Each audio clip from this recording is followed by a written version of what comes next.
Hi, this is Richard Blade, and you're listening to the Blue Zone Podcast Network as it presents Permanent Record, an in-depth look at the classic albums of the 70s and 80s, albums which have earned a permanent place of honor, both in our hearts and in our record collections.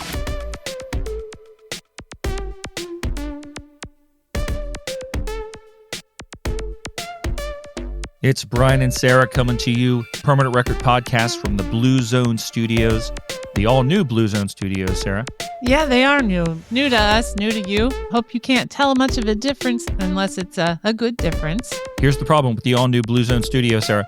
I cannot figure out where I need to oil this chair to avoid having it do this. I turned the chair upside down. I looked at all the component parts that make up the base of this chair. It's so high-tech. I don't even recognize some of these things as being man-made objects. They look like they're from outer space. I don't know, man. I can't figure out where I need to put a little WD-40 in there to make it smoother than it is. Because if I edit the podcast, sometimes I hear things like, of course, now I can't get it to do it. I'll have to manually insert a sound effect of a squeaky chair. But anyway, it's being good now, so maybe we should just go with it. Well, yeah, definitely go with it. I will say your chair is older than mine, so it might just be an age thing. It's just wearing out. But you think all of us old people are kind of squeaky? Yeah. Is that what you're saying? Yeah, I think I'm getting squeakier as I get older. I'm making more noises as I move about. There, it just did it. I hear it. So I'm going to try to have that not happen during the podcast, and we'll see what happens. Now, speaking of older things, before we get going here talking about side one of Pet Shop Boys, Please, I want to tell everybody that I got to meet a movie star that back in my college years was one of my favorites. And I had one particular movie that I loved. I saw in the 90s, he had movies come out to the theater. They had big screen releases, which would kind of change over the years. And by the 2000s, I think most of his movies came out direct to video. The first weekend of this month, my friend Eric from Stone Turtle House Concerts and I went to, what was the name of that place? It was in New Jersey. I think you went to Parsippany. That is where we went. And we got to meet the exile from the Clan MacLeod himself, Christopher Lambert. And it was great to meet Christopher Lambert. If you guys have seen Highlander, it seems like this is the age group of folks that should know Highlander. Definitely. You'll know that movie was a lot of fun. The Kurgan was really evil. Sean Connery was there playing a Spaniard. Sure, why not? Or an Egyptian, I guess, because if you go back even older than that, he was from Egypt. And Christopher Lambert, the Frenchman, played the Scottish Highlander. Yes. And, of course, it featured the immortal line, "There can be only one." And it also featured the great Queen music that makes up the soundtrack album, A Kind of Magic. Which we discussed on our podcast a few years ago. Exactly. So when I got to meet Christopher, or Mr. Lambert, I took along with me the 12-inch single for A Kind of Magic, which is a very nice, plain black cover. And perfect for autographing. Exactly. So it's now hanging up on the wall over there across from the studio in silver. It says, "There can be only one, Christopher Lambert." So it was an honor to meet him. It was a great thrill. Sarah, I asked him about getting to work with Queen. Yeah, that's such a cool experience, and I wondered if he enjoyed it. So is that what you asked him? I did. So he was there at the table, and I was talking to him for a little while. Started off just with some pleasantries because his handler was having trouble with my credit card. It wasn't my credit card that was causing problems. It was her lack of desire to connect to the Wi-Fi in the building. She was trying to use the cell signal or whatever, but I just chatted with him for a little bit. And then I said, "Hey, let me ask you a question. When you got to make the video, when you filmed the music video for Princes of the Universe," so cool, the great Queen theme song to the movie, and you got to, on stage for the video, sword fight with Freddie Mercury, was that pretty cool for you? Or was that just because you're an actor? Was that just another day in the office? And he was sitting at the table. He had a baseball cap on. He was kind of looking down as I was asking him the question. When I was done, he cocked his head up and looked at me from underneath his hat, and he gave a very Christopher Lambert laugh. It was the laugh that you've heard if you've seen Highlander. Ha ha, that kind of laugh. And he said, "Ha ha, that was pretty cool." Oh, that's perfect. You describe it so well. I can just picture that happening. I've always liked that video. It's one that for a long time was hard to get hold of. It wasn't released on any like the Queen video collection. Right, yeah. So I had actually paid, I think, like $20 for a VHS tape of just that video. It was like a 5-minute VHS tape, and I got it from the Highlander company, like whatever company it was that sold T-shirts. And okay. So it was legit. It wasn't like, some back alley deal or anything. Okay. They designed the packaging so it kind of fits right in with Queen's official kind of packaging. Oh. So it looks really nice. Okay. But that was a great video. If you haven't ever seen it, check it out. Christopher Lambert kind of walks from, they're showing clips from the movie. It's him walking in the garage from the right side of your screen to the left. And when he gets to the left, he just walks right onto the set of the video, and Freddie gives him a look like, what is your problem? Like, what are you doing here? Because that's the video where, if you remember, Freddie's wearing like some, it looks almost like a military jacket, but it has no sleeves. And he has a tan. Like he looks like he's been out in the sun. Right. Freddie just kind of looks him up and down like, you got a problem? Okay, it's go time. So that was really cool to get to talk with him and meet the man behind one of the movies that really... I mean, you can make fun of me now, I guess, because Highlander ultimately down the road becomes something really cheesy that we make fun of with really bad sequels. Uh-huh. But that first movie, very visually exciting with Russell McKyle directing it. And Sean Connery, you can't say no to a Sean Connery appearance. Clancy Brown is awesome. So yeah, there's a lot of good about that movie. And it's just very fun. It's a fun movie. Good cult classic, I guess you'd say at this point. Yeah, and that's what got me into Queen. I was not a huge Queen fan for many, many years. As a kid, I was. But then I hadn't listened to him for a long, long time.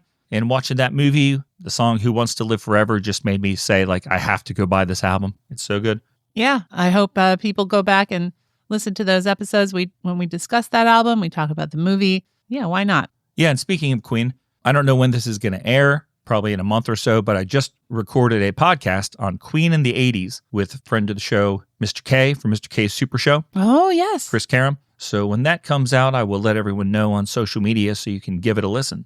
Because I had a lot of fun talking about all the albums from the game up till Made in Heaven. Wow, that's a nice stretch of music to discuss. Yeah, we almost came to blows when we got to Flash Gordon. Uh-oh. One of us loves Flash Gordon, one of us does not like it. Well, I think I know how that played out.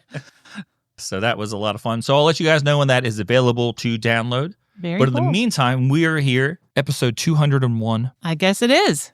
Because we took a short break. We had to do a James Bond episode, what with Robbie Sims having visited James Bond Island. Yeah, you can't pass up an opportunity to talk with someone soon after they go to such an iconic filming location. So that was a lot of fun. Thanks to everybody who listened to our last 2 James Bond episodes. We've done 2 in very short succession, which is not something we don't normally do, but I love those episodes. It was great to talk about Paul McCartney, Live and Let Die, which is my favorite Bond theme. Paul McCartney, of course, has a new album out, and we had seen that documentary in theaters not too long ago, so Paul had been on my mind. Yeah, it's all cool to talk coming together so nicely, the timing of everything, the Paul McCartney stuff, and then not only with Robbie going to James Bond Island, but the new James Bond theme for the video game. Oh, right. That was excitement for the James Bond music fans, and there was something else we talked about. I forget. Oh, the re-release of one of the soundtracks. Yeah. Yeah, right. Diamonds Are Forever.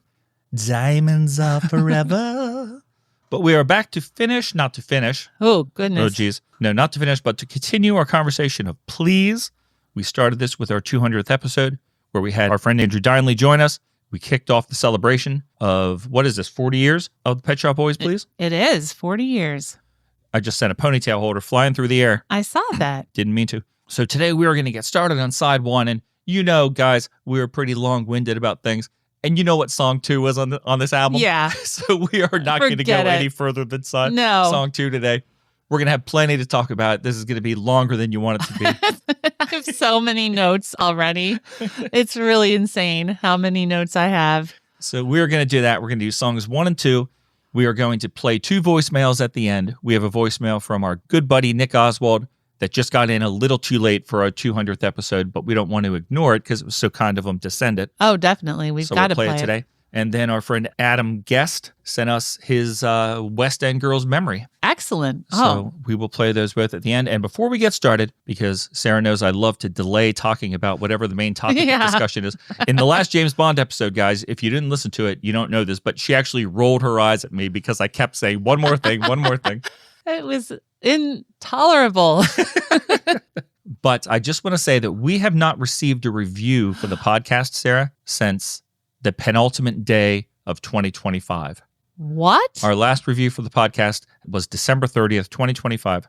Oh my gosh. So I hope that we've gotten some new listeners since then, or maybe some listeners who have in this year developed an even stronger love for us than what they previously had.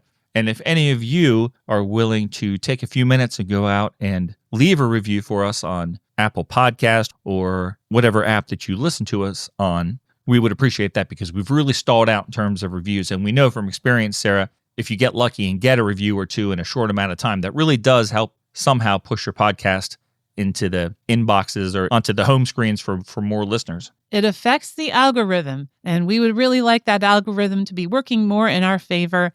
So if you could take the time to leave us a review, we would really, really appreciate it. And of course, we do read every review we get on the air, and thank you profusely. I'm going to thank you in advance now, but rest assured we will thank you again if and when you leave that review for us. Exactly. So in the past, we had an app that would tell us when we had reviews from any site, and that app has stopped working in that manner, and it is only able to pull reviews from the American iTunes, Apple Podcast site. So I've been trying to keep on top of things, and I go out and check some sites once a month to see if anybody has said anything kind or negative about us in either way. So I'm doing my best to keep on top of it, but so far there's been nothing for me to find or report. So on the plus side, we also haven't gotten any bad reviews. Yeah, right. but we haven't gotten any good ones either. So let's pump up that number of reviews out there, and we'll read them to you. It'll be lots of fun. It'll be a ton of fun. All right, so we are going to put the needle down on side 1 of the Pet Shop Boys, Please.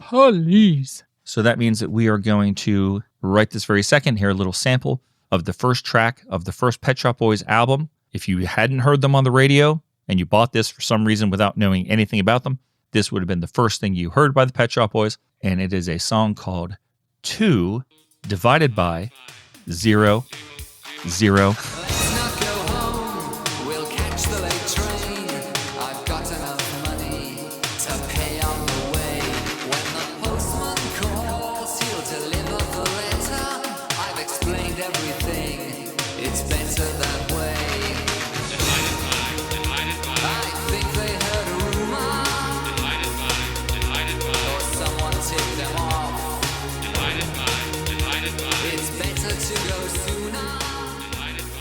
I love how you pretty much always say it that way. 2 divided by 0, 0. Yep.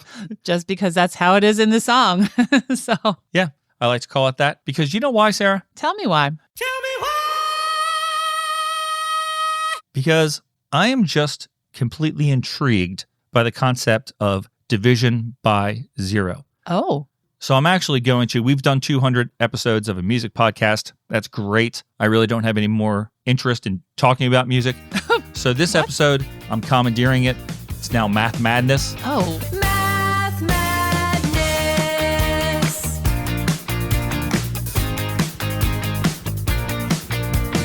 We some people go to learn math. We're going to talk about some of the crazy, some of the mad ideas in mathematics. And what a great place to start, dividing by 0. Oh, no. A lot of people, including Chris Lowe from the Pet Shop Boys, say that when you divide by 0, the result is infinity. Oh. But you know what, Sarah?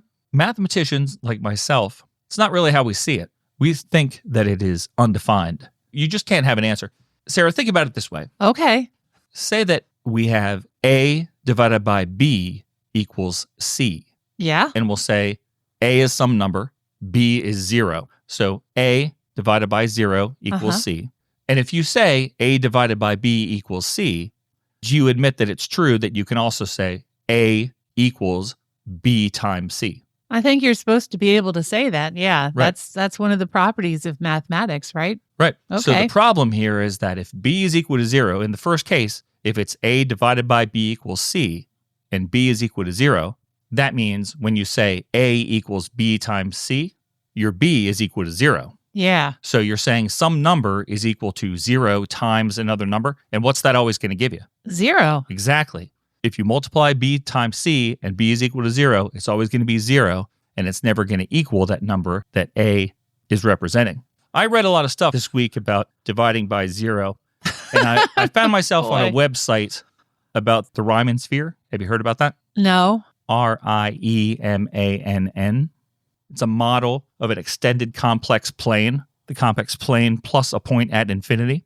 when you go on the website I was on, it was really cool. There was actually a little window that you could click around with your mouse Okay. and move around this geometrical representation. Yeah. And it was a plane. You know what a plane is, right? Sure. In geometry. Yeah. And resting on top of that plane was a sphere. Like a globe on top of a map. Yeah.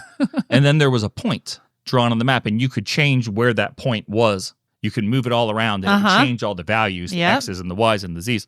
I didn't know what it was doing. It didn't make any sense to me, but I just sat there and I dragged my mouse around and changed where the point was. Okay.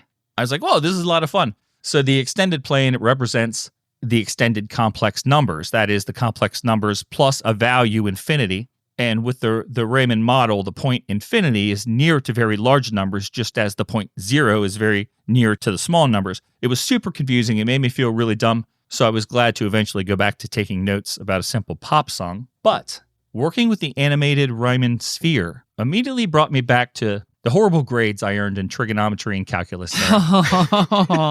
So I was messing around with this page, reading about all this stuff, and I was reminded that I did so poorly in trigonometry, I had to take it twice. And it also made me think that, oh yeah, I failed calculus in college. I got an actual F.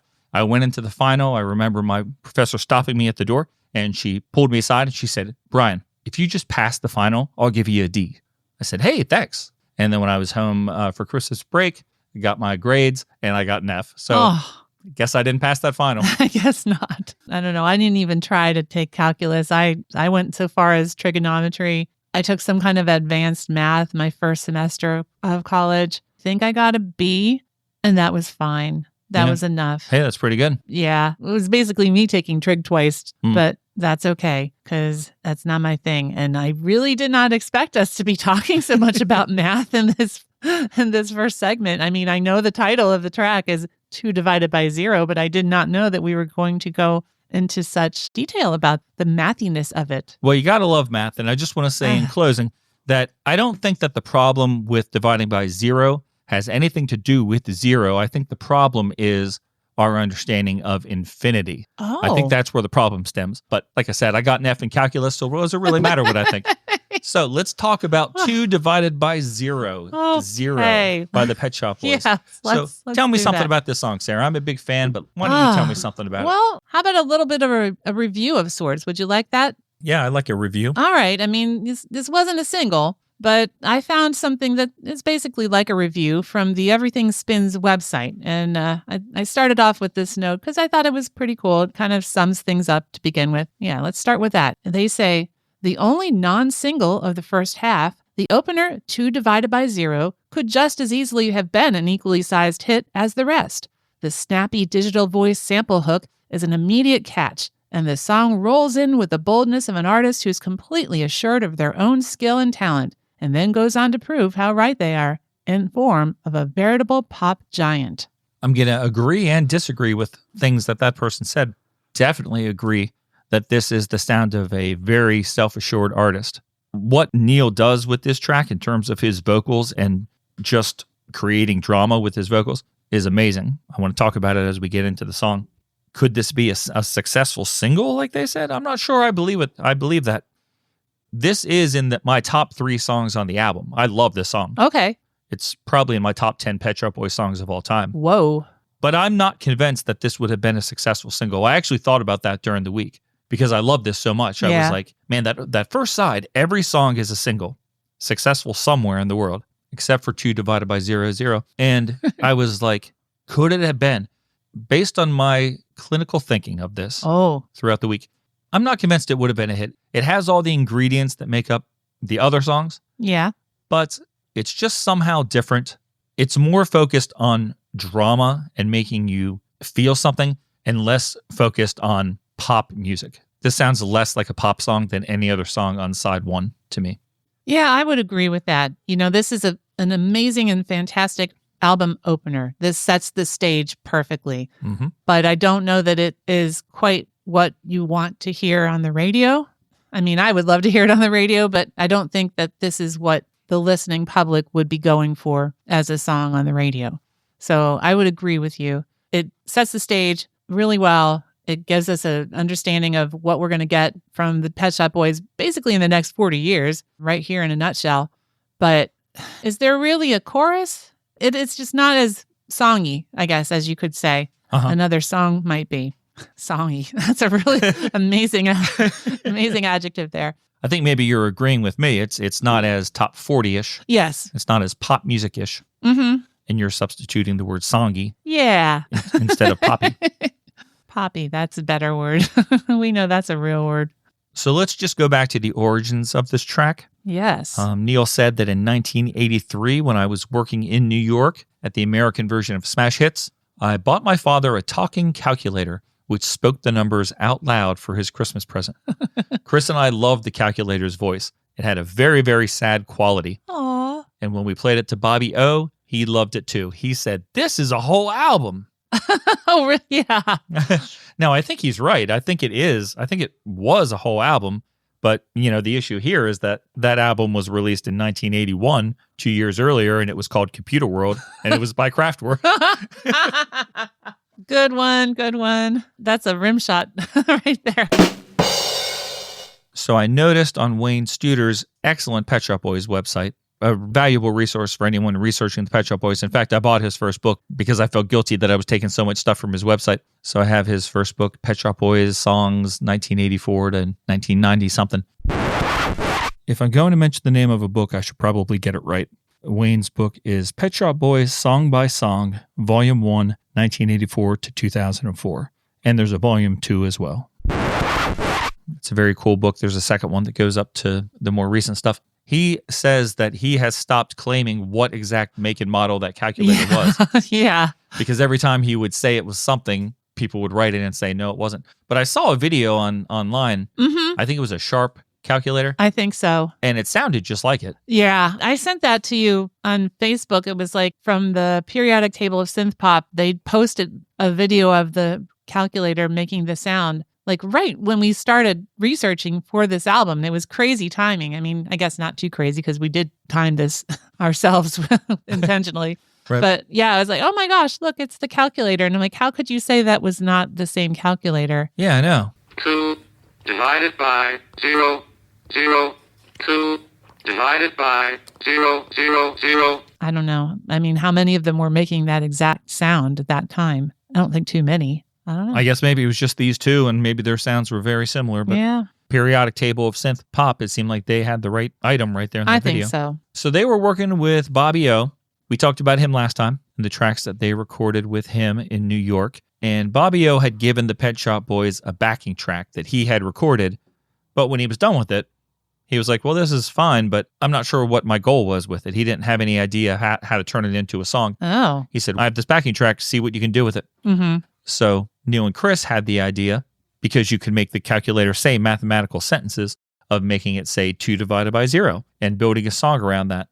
Neil said that it was Chris who thought of this idea because he said it's just not the sort of thing I would ever have thought of. It seems like something Chris would think of. Just from what little I know and read about him, it seems like he's got some interesting ideas sometimes. Yeah, so Chris was involved from the very beginning with the creation of this track, so it makes it very odd that this song on the album is credited to Neil Tennant and Bobby O. Yeah. And Chris is not listed as one of the songwriters. And I think this is the only Pet Shop Boys, excluding the covers that they do, for which Chris Lowe does not share a songwriting credit. I think this is the only one in their whole catalog like that. Someone can correct me if that's not true, but that's what I believe. All right, I thought I was maybe going to call you out on something, Sarah, but I'm not going to. Okay. Whew. Now, if you read the liner notes to the more recent release of Please, Further listening. Further listening. Yeah. Yeah, there's further listening editions. There's a book in each one that Neil and Chris talk about every song pretty much.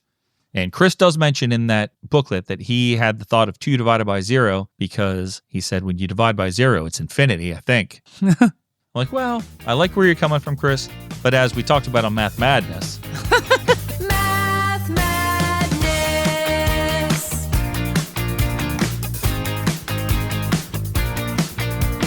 We some people go to learn math. You're not exactly right with that. Okay. Neil also talks about lyrically, this song was inspired by his teenage years growing up when he and his friend Maureen shared a dream of taking a train from the Newcastle Central Station into London. Oh. And it's just sort of the idea of teens being unsatisfied with their lives at home and thinking of this great future that awaits them in the big city if they could only get motivated to leave it all behind. And he said that Maureen and I would go to the train station many nights and just sit there and talk about what we would do if we could get on one of these trains and go into London. And at the end of the day, we just never did it. Well, not together. He definitely ended up in London on his own. Oh, right. A couple years later when he went away to school, but this was, before then. He also mentions that the line, "when the postman calls," is supposed to imply that one of those two characters in the song is pregnant. But that's something I never really got. He talks about how at that age, when he was young, people were always having pregnancy dramas, pregnancy scares. Mm-hmm. And he said in a lot of ways, they were self-inflicted. Like the people brought this on themselves. I have no idea. Is that how it was in the old days? Like for a pregnancy test, you would have to go somewhere, have it done, and then wait for the results to come back in the mail? I'm not sure. Maybe like a long time ago, but I still think that would have been like a call from the doctor or something like that. I don't know that it would have been in the mail. By the 70s, they had the home pregnancy test, the EPT. So I don't know. That's an odd concept to me. Maybe that happens in the UK or did happen in the UK. Yeah, I thought it was a little more generic than that.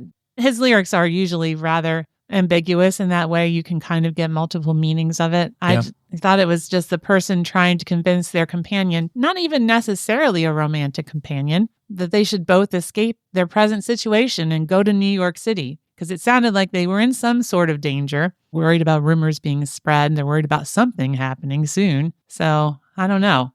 So before we get too far into what it means and what these lyrics are making us think of, we started talking about Bobby O, that version. Let's talk about that a little bit more because it's interesting in maybe not a very good way. Yeah, that's a good way to put it. Yeah. This Bobby O track was not one of the ones that I had heard prior to us starting to research this album. West End Girls, everyone hears that. They even play it on First Wave. Yeah, they do sometimes. But had you heard this version? No. Yeah, I had not No, either. I had not. So you can find this on YouTube.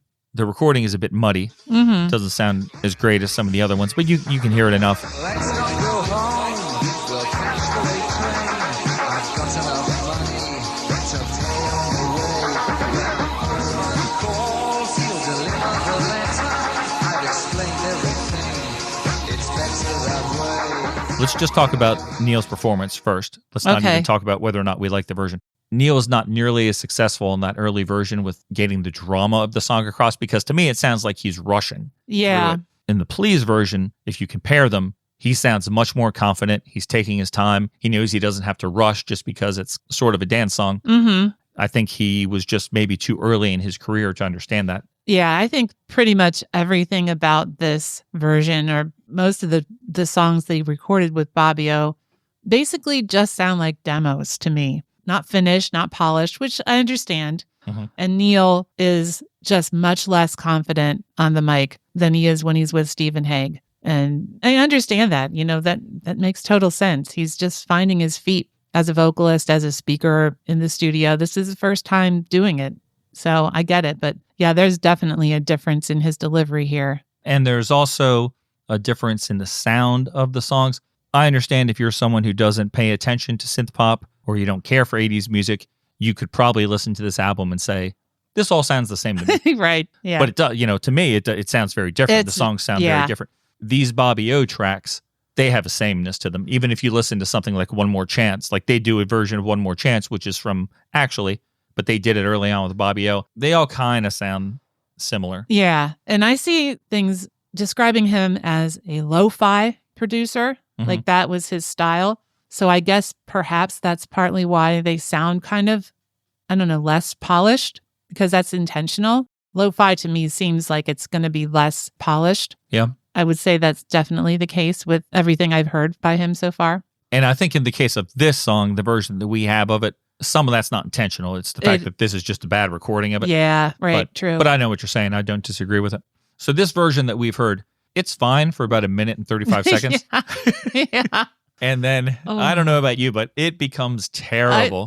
I thought it becomes terrible. It goes off the rails completely with sonic nonsense. I have a paragraph of comments on this. All right, cool. Because I only have one sentence. I went ahead and took a bunch of notes on this I said, I listened to the Bobby O demo. Wow. Some of it isn't too bad, but some of it is ridiculous. The last 2 minutes are pretty bad. It reminds me of when you would go into a store and play with the synthesizers and you would just like press a whole bunch of different buttons. I mean, It does. Yo Mama and some really bad choices in there.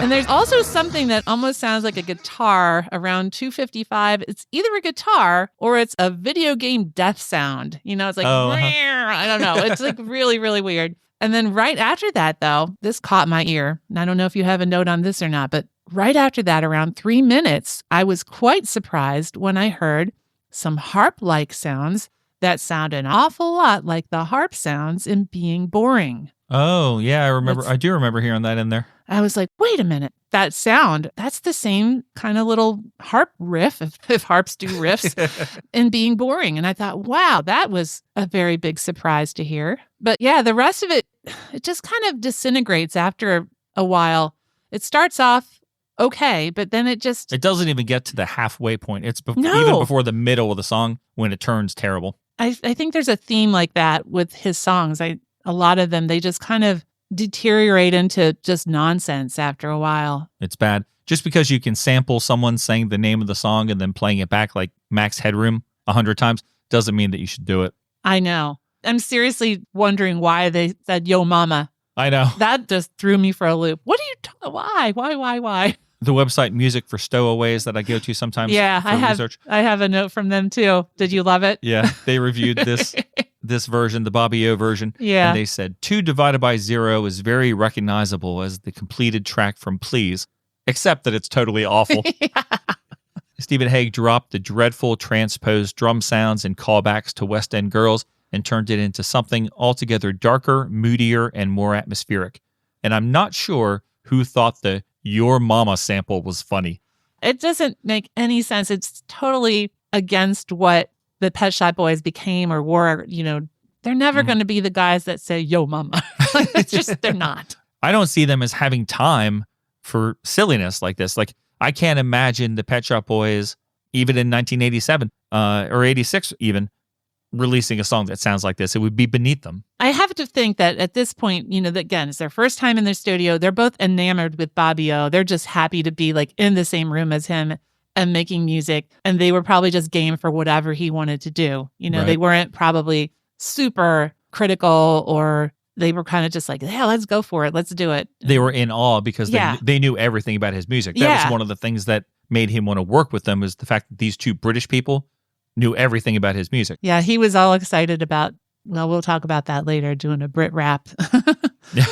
I just want to, at this point, say kudos to all involved with Please for realizing that there was value to this track. Because if I had heard that version or that demo, Mm-hmm. I probably would not have said, yeah, let's work on this, fix it, and put it on the album. I would have probably said, oh, that's not very good. That was growing pains early on songwriting. Let's focus on good stuff. Yeah, I have to agree with you because it doesn't off the first listen. Oh, yeah, this definitely should still be on the album. Yeah, right. So Neil stressed that when they worked with Stephen Hague on this song, they took care to not let this song get too smooth sounding, though. They still wanted to keep it with kind of a hip hop tone. Neil, in the booklet for the Please Further Listening, he calls this the best sounding track on the album. Really? He's very happy with how it came out sounding. That's good. I mean, it's leaps and bounds better than the original. So good for him that he likes it so much. So, like I said earlier, this was one of my 3 favorite songs on the album when I got it, and it is still up there to this day in those lofty heights. I really, really love this song, Sarah. Are you a fan of 2 divided by 0, 0? Yeah, I really am. I love the story that they're starting to tell here. You know, we've already talked about, I think, the fact this album kind of tells a story, and here's the beginning of the story, you know, that it's about escaping. And the speaker sounds like a real dreamer who just thinks they're going to be able to catch a train, fly overseas, and then they'll be basking in the sun, worry-free. You know, it just paints a really good picture. And it's quite an exciting start to the album. It's full of energy. It sounds dark and mysterious and conspiratorial. And the ambiguity of the lyrics just leads you to speculate on all kinds of possibilities. It's just, like I said, a perfect opener to the album, sets the tone. You're like, what's going to happen next? Where are we going to go on this journey? It sounds great. The use of samples and sound effects are much more thoughtful and carefully placed in this version. That's something I'm going to probably harp on over and over again. The placement of the sounds in these songs by Stephen Hague, they work so well. And I know that's so hard to do without, overpowering the song or without it becoming a gimmick like it was in, I think, the Bobby O version. I think that they're very well placed, and it's really, really cool. You brought up the fact that there's sort of like a story that permeates the album.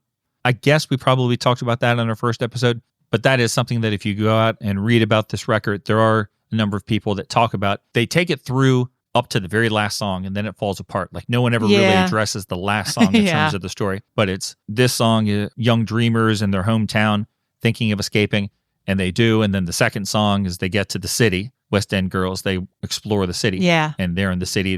They get opportunities for money. So that's and it goes on from song to song. And it does make sense what people have to say. You can connect those dots pretty well. When you get to that last song, for some reason, nobody ever makes that leap and gets that to fit. Because of the fact that they can't go 10 for 10 songs or 11 for 11, however many songs you want to say this album has, I sort of dismiss it a little bit because it's not complete. Certainly, Neil and Chris did not set out to make a concept album. They did not set out to make everything be about something that fit together.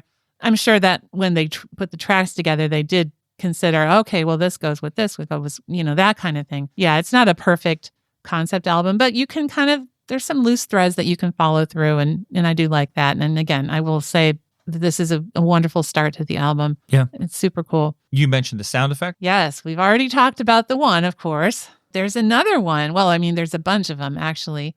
There's about the 2-minute mark where you can start hearing in the background the sample of an announcement from London's Southern Network Railway System, starting at Victoria Station, Platform 9, the 1427 service to Epsom Downs, and it lists stops at Battersea Park, Clapham Junction, Wandsworth Common, and Balham before the voice fades out. That's all well and good, but it's not my favorite sound effect, Sarah. Oh, no, not mine either. When I talk about sound effects and when I talk about Pet Shop Boys, the thing I want to focus on is that short computer beep that is in there. Boop, boop. Yes. Double beep. Yes. Because I loved it as a kid because I could play along on my Apple IIe computer. Oh, that's great. I would sometimes put this on the turntable and be sitting there, and just when it was about to happen, I would hit Control G on my Apple IIe and I'd play along with it. Control G. That's great. It makes a little beep, a very short beep on the Apple IIe, and I wish I could play it for you guys. I'll probably dub some sort of sound of it in here that I will create. But as you know, Sarah, my old Apple IIe computer, when we did our Information Society episode a long time ago. Yeah, that was probably, 2018? Probably 2019. Okay. But I actually broke out the Apple IIe because Information Society had the disc that had computer images on it. Yeah. That you could watch. Not that you could watch it on the Apple IIe, but I just brought it out anyway. Unfortunately, when we got to the end of that podcast, the power supply on my Apple IIe just died. Ugh. And it has never turned on again since that day that we finished talking about Information Society. And it makes me really sad. I can't bring myself to get rid of it. It's still in my closet, in my comic book room. Just an old Apple IIe with a monitor and a disk drive. Breaks my heart because I know it won't turn on. I've taken it to computer stores and I said, this just needs a power supply.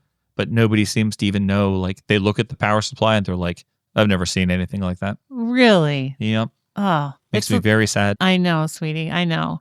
It's like the Apple IIe knew it had one more job to do before it would pass on to the great computer graveyard. No. I don't know. Let's talk about something more fun, though.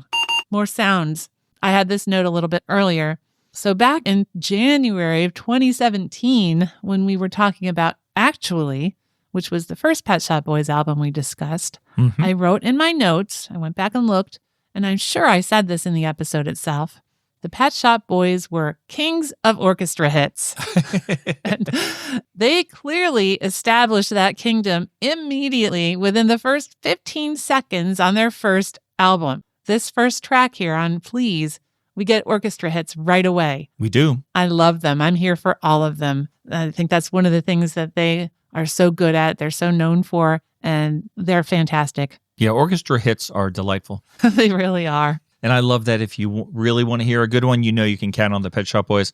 So many songs have such good use of them. And this is, from the very beginning, it was something that was part of their musical vocabulary. It's on song 1 of album 1. So orchestra hits draw you in. I am drawn in here by the drama of this song, as I mentioned earlier.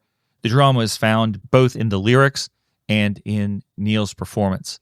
I have to say that after so many years of reading about Neil's deadpan vocals, that there's always the word deadpan as the adjective to describe his singing, and talking to people, having people tell me that he doesn't really sing. I think he does an incredible job in this song creating his character through his performance.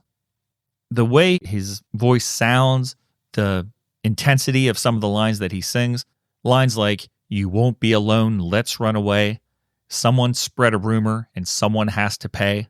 Those are just fantastic. And they do a great job of making you feel the immediacy and the stress that this character is going through as he plans this doomed escape. I am really impressed by the fact that, like I just said, this is track 1 on album 1, but he's come so far since 83 in that Bobby O version where he rushes through it. He's able to use his voice and his performance to add so much to the song in terms of feeling and drama without changing anything lyrically. It's just the way that he sings it. Yeah, I totally agree. I have to think that there's a couple things at work here. One, he's just becoming more comfortable behind the mic and in the studio. 2, I think that Stephen Hague has got to be a big part of that because they hired Stephen Hague. They wanted him involved because they wanted to create a more kind of a cinematic or filmic atmosphere to the music. When they were with Bobby O, and he's a dance producer, he's making dance songs, and that they love dance songs, but they're kind of very much more narrow focused. Stephen Hague's soundscape is a lot broader, and again, it's more like cinematic. So I think that Neil here is just building on that idea and acting like he's maybe in a musical or in some kind of a film performance, and he's acting. He's not just singing, he's acting with his voice. And you hear that in the different phrasing and the different emphasis. And yeah, there's definitely emotion that you can hear. Tomorrow morning will be miles away. I love how he says that. You can just picture that really, really well. Yeah, I'm nodding enthusiastically over here as you're saying he's acting with his voice because I'm like, yeah, that's what I was trying to say. But of course, no one can see me nodding. So I just want to let them know I'm supporting what you're saying. Well, that's you. What I was trying to say. That's really good. And I mean, it really does win you over because I remember being 16 years old because, like I said, in the first episode, I got this album after I already loved Actually. So I was 16. So I had a pretty good childhood.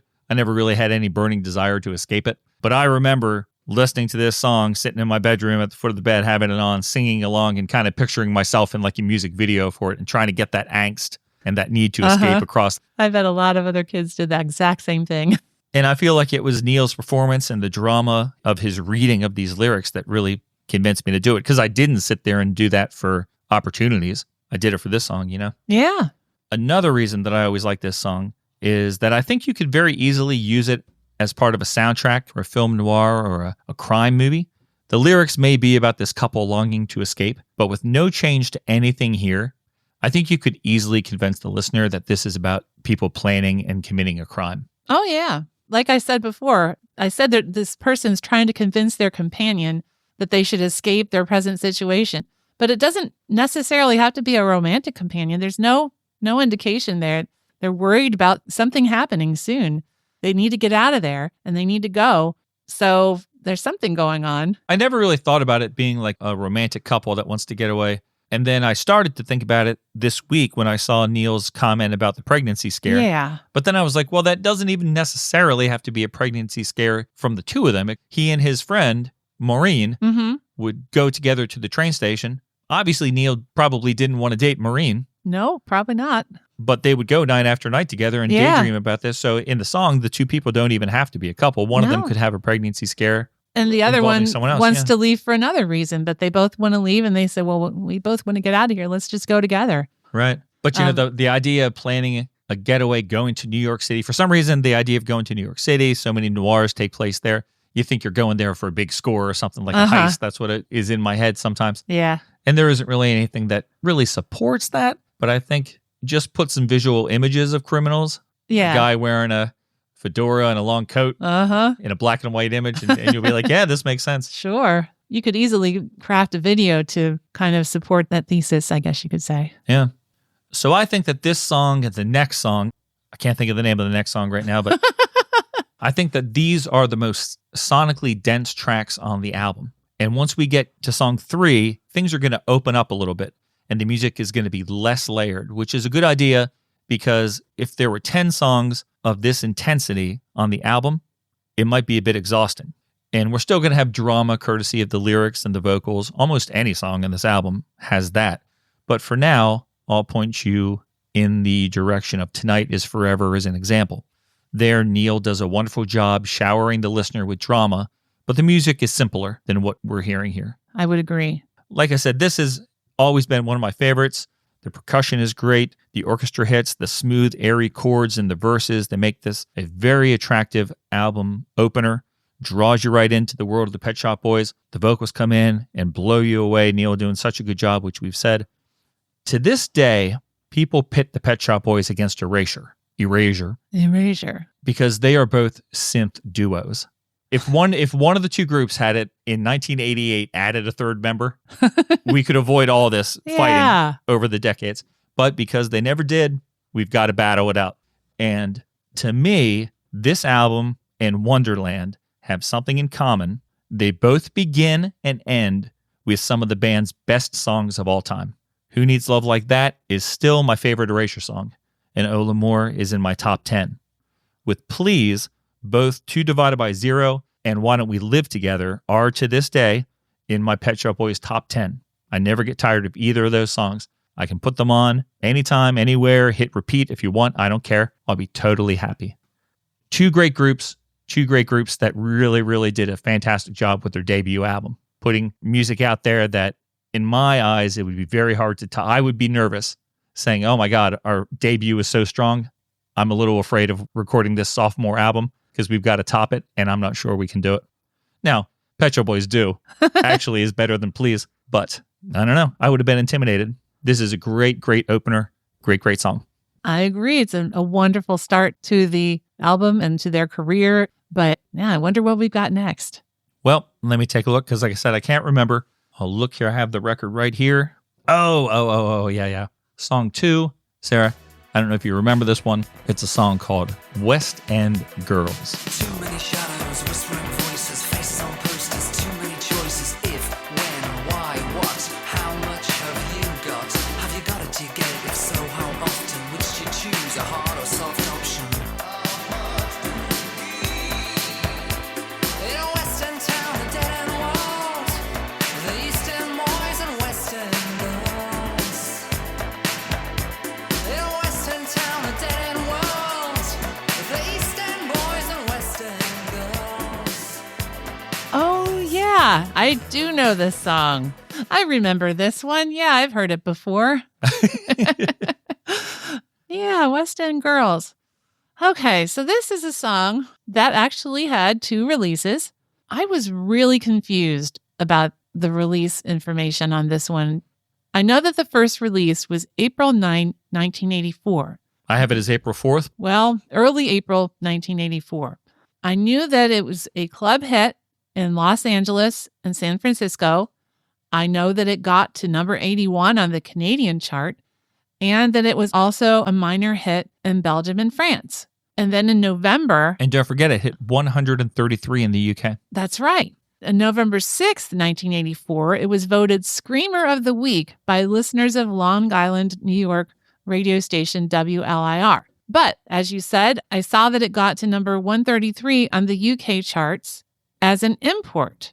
So, because they recorded it in New York City with Bobby O, and it did well in the US clubs, and it was apparently only available in the UK as an import, I figured that that meant the first release was in the US. However, that doesn't seem to be the case, because the master release entry in Discogs for this 1984 version shows that there are versions from France, Germany, Benelux, Canada, and the UK. So I'm not really sure why it was regarded as an import in the UK. I could not find anything that said it was actually released in the US. So the last thing you said was you can't find a record of it being released in the US? Not in 1984. No. That's crazy because that goes against everything we said last time, everything we've read, that it was being imported I to know. many countries. That's from why the I US. was so confused. When I looked at Discogs, I was like, why am I not seeing a US release for the 1984 version? And I didn't find one. That's really weird. Yeah. This is the most remixed and most released Pet Shop Boys song of all time. It's been released so many times by different companies. I'm thinking maybe that's going to lead to some confusion on Discogs. Perhaps. But yeah. still, they should have the first one on there. I don't know. It was really confusing to me, and maybe someone else can help clear it up. But from all the research that I did, it did not make sense. I don't know. I just know that I used sources last time that said that it was released in America. And I'm sure it was released on a small label because Bobby O was not a big label guy. Yeah. So the Please version was released on October 28th, 1985 in the UK and February 11th, 1996 in the US. I'm glad that you found a date for the US release, the Please release, because I could not find the actual release date. I figured out that it was in probably late February at least, because I saw that the reviews for it were in the March 1st, 1986 editions of Billboard and Cashbox. I guess maybe it took a few weeks, but yeah, it did come out on the 11th. According to what I read, I think it was in Wayne's book Oh, okay. that I got that information from. Okay. So I trust him. All right, so let's talk about how successful West End Girls was all around the world. Sarah, I think of you as the queen of number one magazine. I think of you as top of the charts in my book. So why don't you tell us where this song hit number one? And then Okay. I'm going to tell you where it hit number two. Oh, well, my notes show that it hit number one in the UK, the US, and Canada, and Finland, New Zealand, and Norway. It also hit number one in Hong Kong and Israel. And that US, that is number one on Cashbox as well as Billboard. Oh, right. And it was number one on the Billboard Hot Dance Music Club Play charts for 2 weeks, in addition to just the Hot 100. Exactly. And the best thing about the UK number one is that it was the first new number one of 1986, and it dethroned, I even hate to say this name, Uh-oh. Shakin' Stevens. Merry Christmas, everyone. Gave Shaky the boot. Well, it's about time. It happened in January, right? Yeah, Christmas is over. Let's move on. So yeah, that's a lot of number ones. It is a lot of number ones. There's almost as many number two chart peaks here as it got really close to number one in these countries: Ireland, South Africa, Sweden, Switzerland, where it was number two for 4 weeks, Wow. but it was stymied by a song, just could not unseat a song that was at number one for 9 weeks straight. 9 weeks. In West Germany, it was also number two.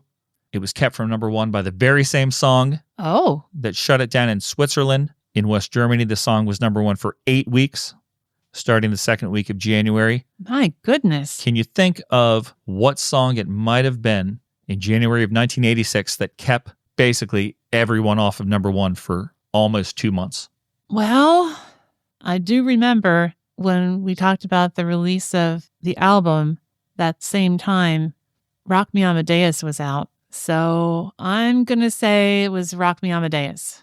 You are very close. It was indeed the Austrian Slickmeister, our beloved Falco, Oh, but it was the song Genie. Sie kommen dich zu holen. Sie werden dich nicht finden. Niemand wird dich finden. Du bist bei mir.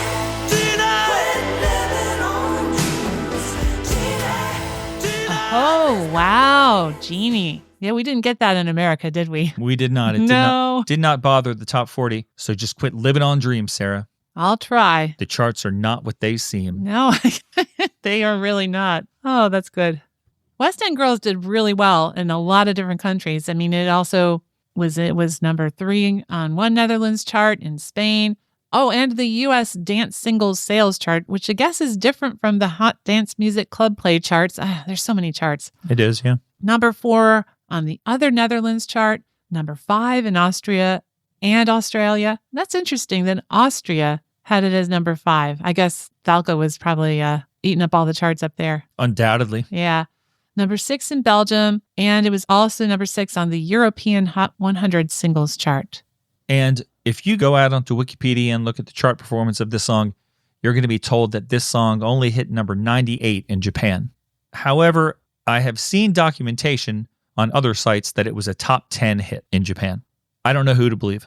I've seen the number 98 on a couple sites, and I saw top 10 in Japan. And I tried to find Japanese charts for that time period to see for myself. Yeah. I could only find charts. They were weird. It was like, here are the most popular Japanese songs of 1986. Oh. That's the only thing I was able to find. Okay. Well, that's not too helpful in this case. But it did very well on the end of year charts in 1986. As you might imagine, in the US, on the Billboard charts, it was number 15. Singles charts for the end of the year. In West Germany, it was number 13 for the year. US Dance, it was number 6. New Zealand, it was number 5. And in Cashbox, here in the United States, it was number 2 for the year. Wow. Being beaten out by one song. It's a terrible song. Oh, no. It's one I never want to listen to. Steve Winwood's Higher Love. Oh, wow. That was number 1? It was for the year. Yikes. And I just noted that in May of 2023, the song was awarded platinum certification for the UK for sales over 600,000. Yeah, I do. I looked up the gold and platinum status for this song and saw that it had reached platinum in the UK and also in New Zealand. Yes. And it made gold in Canada. Strangely and sadly, it has not made even gold in the US, not even to this day, which seriously shocks me. Doesn't seem right. I don't understand that at all. Don't you actually have to call for it? Like, they're not going to automatically certify your record. Don't you actually have to say, like, I want you to check to see how many sales we have? Maybe they've never done that. The song, it was a number 1 song. It was a huge song. Right. And it still is now. I mean, and it's charted even since then, since 1986. So I don't know. I don't understand. I don't either. So that is the chart performance of the song. We might as well hit some reviews. I'm sure we each have some reviews. Yep, I have quite a few reviews. First one, smash hits. All right, that's what we'd like to hear. So keep in mind, this is Neil Tennant's old work. His old work buddies I know. are getting an opportunity to review his song after he left their offices to go become a pop star. Yeah. And I think that's so interesting. I know. So his old bosses, his old colleagues, I guess, really, are reviewing his song. And the guy that got the job for this was Tom Hibbert. And he reviews it in the November 6th through 19th, 1985 issue of Smash Hits. And here's what Tom has to say. A tumble through Soho in the seedy wee hours, accompanied by the kind of jaundiced horns that are more often found on soundtracks of films about Hollywood actresses hitting the bottle and cracking up with mascara running down their faces. Valley of the Dolls springs to mind. Set against this, the electronic bleats and the demi-rap, Grandmaster Flash and the Furious Five's The Message without the baseball bat, create an atmosphere of danceteria sleaze that's almost sinister. Brrr. I was sure they were going to mention that he was their one-time compatriot. Yeah, they did not. Bringing up the reference to The Message, which is in like every review you read Yeah. about the song. And yeah, it is sinister. It is slightly sinister, isn't it? Mm-hmm. Mm-hmm. Yeah, I thought that was a really good review. Kind of surprisingly distant from, like you said, there was no reference to, hey, this is our old guy from Smash Hits. Like they gave it a nice kind of objective review. So I have a review from Stereo Gum, Okay. and they say, West End Girls is a great song, but it doesn't sound, at least to my 2020 ears, like a hit, or at the very least, a centrist American pop radio hit. Instead, it's something that came from the margins to conquer the center, and I always love stories like that. Partly by sounding like nothing else at the time, West End Girls became a true global smash. Maybe there really are East End boys and West End girls in every city and every nation. You could almost imagine the Pet Shop Boys' best records as acts of pop criticism. Tennant stripped away at all the stuff from pop music that he thought was stupid. The guitar shredding, the blues descended howling, the constant striving for someone's idea of authenticity. He's never much cared for rock and roll or any of its stylistic descendants. Instead, Tennant and his Pet Shop Boys partner Chris Lowe have long found inspiration in different waves of underground dance music, disco, high energy, rap, house, Latin freestyle. With this song, Tennant and Lowe almost accidentally hit upon a sound that, against odds, resonated as pop music on a global level. That's some kind of miracle. So that's a contemporary review. Someone that probably wasn't around at the time or didn't know the song at the time that it was released. That's very interesting, hearing that backwards perspective. Yeah, all my reviews here are after the fact. I don't have any from back in the day. And I love that one. I love the point that Neil comes to this initially as a critic, and that he just strips away stuff from pop music that he finds stupid. Yeah, that's a really good point. He's like, well, I don't like this. I don't like that. I'm going to do it the way I think it should be done. Very, very clever. Mm-hmm. All right. Well, I have another review from back in the day from Record Mirror. And this review is by Mike Gardner. It's from the November 6th, 1985 issue. If you recall, in Record Mirror, they like to categorize their songs, their single reviews. Like 3 categories? Yeah, usually kind of real clever. They think clever anyway. This week, their categories were simply Single of the Week. So that's just one song. And then they have Firecrackers and Squibs. Okay. And that's it. Interestingly, One Vision by Queen was one of the few songs in the Firecrackers section. Oh, wow. I thought you'd be happy Nice. to hear I'm that. very happy, yeah. Yeah. But the rest were Squibs, including West End Girls. Oh. And he goes on to say, for some reason, this sprightly amble through the studied lowlife of a city triggers off the fragrance of William Devon's Be Thankful for What You Got, and something else that'll come to me when I least need it. So I didn't know that song, William Devon's Be Thankful for What You Got, and I looked it up, listened to it. It's from like 1974. It was from a guy who recorded in Philadelphia, so I guess it's kind of like the start of that Philly sound. You may not have a car at all, but remember, brothers and sisters, you can still stand tall. Just be thankful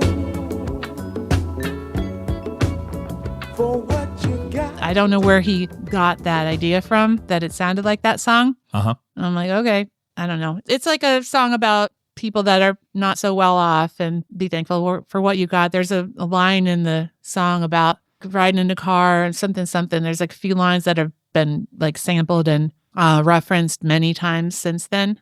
Well, I'm sorry he wasn't impressed by the Pet Shop Boys, but I'm glad he was impressed by One Vision. I like that song. I know.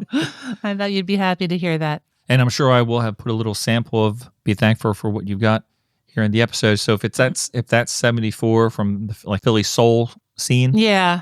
So maybe that's one of the songs that Bowie was listening to. Probably. As he decided that he didn't want to move forward with Diamond Dogs and wanted to go record Young Americans. Yeah, maybe. All right. So one of my favorite sites to go read about music on is The Quietus. Yes. And The Quietus celebrated this song for its 40th anniversary, I believe. West End Girls reflected a pop zeitgeist oscillating between sonic luxury. The same month saw the release of Slave to the Rhythm and Cloud Busting, and hard-hitting realism. Simply Red addressed poverty on Money's Too Tight to Mention. The Blow Monkeys tackled AIDS on Digging Your Scene. As the top-tier acts of the 80s first half fragmented and imploded, aspiration was tempered by a topicality that had been creeping back in since 1984. Soon, zany, colorful pop mags like Smash Hits would feature anti-heroin ads and warnings about AIDS. Nobody would capture this tension of luxury and heartache in the second half of the 80s and maintain it better than Tennant and Lowe. They rerouted British pop back to the ideas-driven year of 1981, the year they first met, when Human League and Soft Cell tilted electronic pop towards clubland, when New Life rubbed shoulders with Ghost Town. But their multi-layered approach and sensitivity to cultural context placed them in the great British art pop tradition of Bowie and the Beatles, giving mass appeal to the arcane and underground. Ooh, really, really nice. So another one that is sort of saying that this is a song from the underground, a song that you would not think of as a top 40 song that is going to be given mass appeal, maybe to the surprise of some of these critics. Yeah, that's really cool. I really liked how they talked about the arcane and bringing the arcane to the masses. Very subversive idea, huh? I also liked all the callbacks to all the bands that we love. Yeah, for sure. That's sort of why my review was that long. Yeah. Because I wanted to mention the Blow Monkeys and New Life and the Human League. I know. I was happy to hear all those. And even though I don't really know too much about Simply Red, I do like that song, Money's Too Tight to Mention. Yeah, that's a good one. Mm-hmm. So All right. That's my second of 3 reviews. Sarah, do you have any more? I do. I have 2 more U.S. reviews. I have reviews from both Billboard and Cashbox, which I thought would be kind of cool because Nice. I would like hearing the U.S. perspective. And this is like radio industry magazines. So yes, these are people who are less going to be hoity-toity trying to impress you critics, and people who are trying to tell DJs across the country exactly whether or not you should play the song. And I have exactly that kind of thing in addition to a regular little review from Billboard. They don't do long reviews. They're very, very short. In the pop singles picks section, which is where they show the new releases that have the greatest chart potential, we find the Pet Shop Boys, and their little comment is, disco meets sociology, rap, and the Al Stewart catalog, and a cannily haunting song that recently brought the very British duo to the top of the UK chart. Everybody is bringing up Al Stewart. I know. I never even thought about that until we started researching this. Neither did I. And I'm not going to say it's a bad thing because I think he's great. He's a great singer, songwriter, storyteller. I think that we find in this album that Neil is also a great storyteller too. The other feature in Billboard that I wanted to read was something called Out of the Box, where programmers reveal why they have jumped on particular new releases. Oh, yeah. I used to like reading that. I was like, oh, this is perfect. Just fitted good with your last comment about, well, this is the radio industry. So here's what this guy says. I knew I'd heard this before, says WTIC Hartford, Connecticut program director Gary Wolf of the Pet Shop Boys West End Girls. He had heard it before, as Epic released the same song 2 years ago. On its second go-round, Wall says the single sounds like a cross between Al Stewart and Lou Reed. Oh, boy. Yeah. It's sort of a rap with a neat musical hook, and it just sounds fresh on the radio. Well, there is, ignoring the Al Stewart comment, there is your proof that there is an American release of that early version. Yeah, Epic. I don't know. I'll have to find that on Discogs or something. I don't know if I buy the Lou Reed. I don't know. Maybe there's some grittiness there that he's kind of I don't hear the grittiness. In West End Girls? Mm-hmm. In the voice, I mean. No, not in the voice, but just the atmosphere. Yeah, I guess that's true. Yeah. So my last review, I took it from The Guardian, the top 100 UK singles. Oh, yes. The Guardian's top 100 UK number ones, I should say. I'm sure you read that as well. I did. I forget what year it was from. Do you remember? 2020. I believe it was from June 5th, 2020. 2020. The Guardian ranked all the songs that had hit number 1, took the 100 best. Dead or Alive, You Spin Me Around Like a Record was at number 4. Oh. But the Pet Shop Boys' West End Girls was at number 1. Yes. They said, they being The Guardian, said 36 years on, their debut single still pulses with that beguiling ambiguity. The exact emotion of Chris Lowe's glacial chords and abrupt beat, and of Neil Tennant's alternatively wry and rhapsodic observations, impossible to pinpoint. Although Tennant cited Grandmaster Flash's The Message as an influence on the rapped verses, West End Girls isn't too much social commentary on London's burgeoning yuppie class, as it is an impressionist marvel in which lust, naivety, disco, and opaque references to Lenin rush by as if caught in the reflection of a bus window. T.S. Eliot's The Wasteland was another influence. Years later, Tennant said that he never understood the poem, but the poetry of it, the different voices talking about strange and disparate and even exotic things, is completely riveting and makes you want to read it again and again, hoping to find new meaning. Some urbane listeners may have recognized themselves in the song, whether the flirtatious insider or worldly observer. But it is kids who send songs to number 1, and West End Girls was an aperture onto a mysterious adult world, the Pet Shop Boys' distanced framing as captivating as the picture. Wow. I had some trouble reading that just because it's way above my reading level. So apologies to everyone there. But I did want to get a lot of those things in there. We are, I'm sure, going to talk about Grandmaster Flash and T.S. Eliot as we go on. Some notes on Lenin.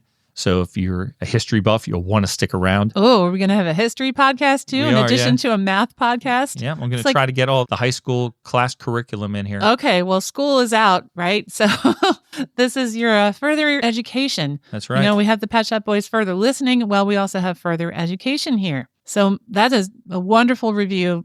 Very, very wordy, very, very astute. So I'm going to go quite the other way.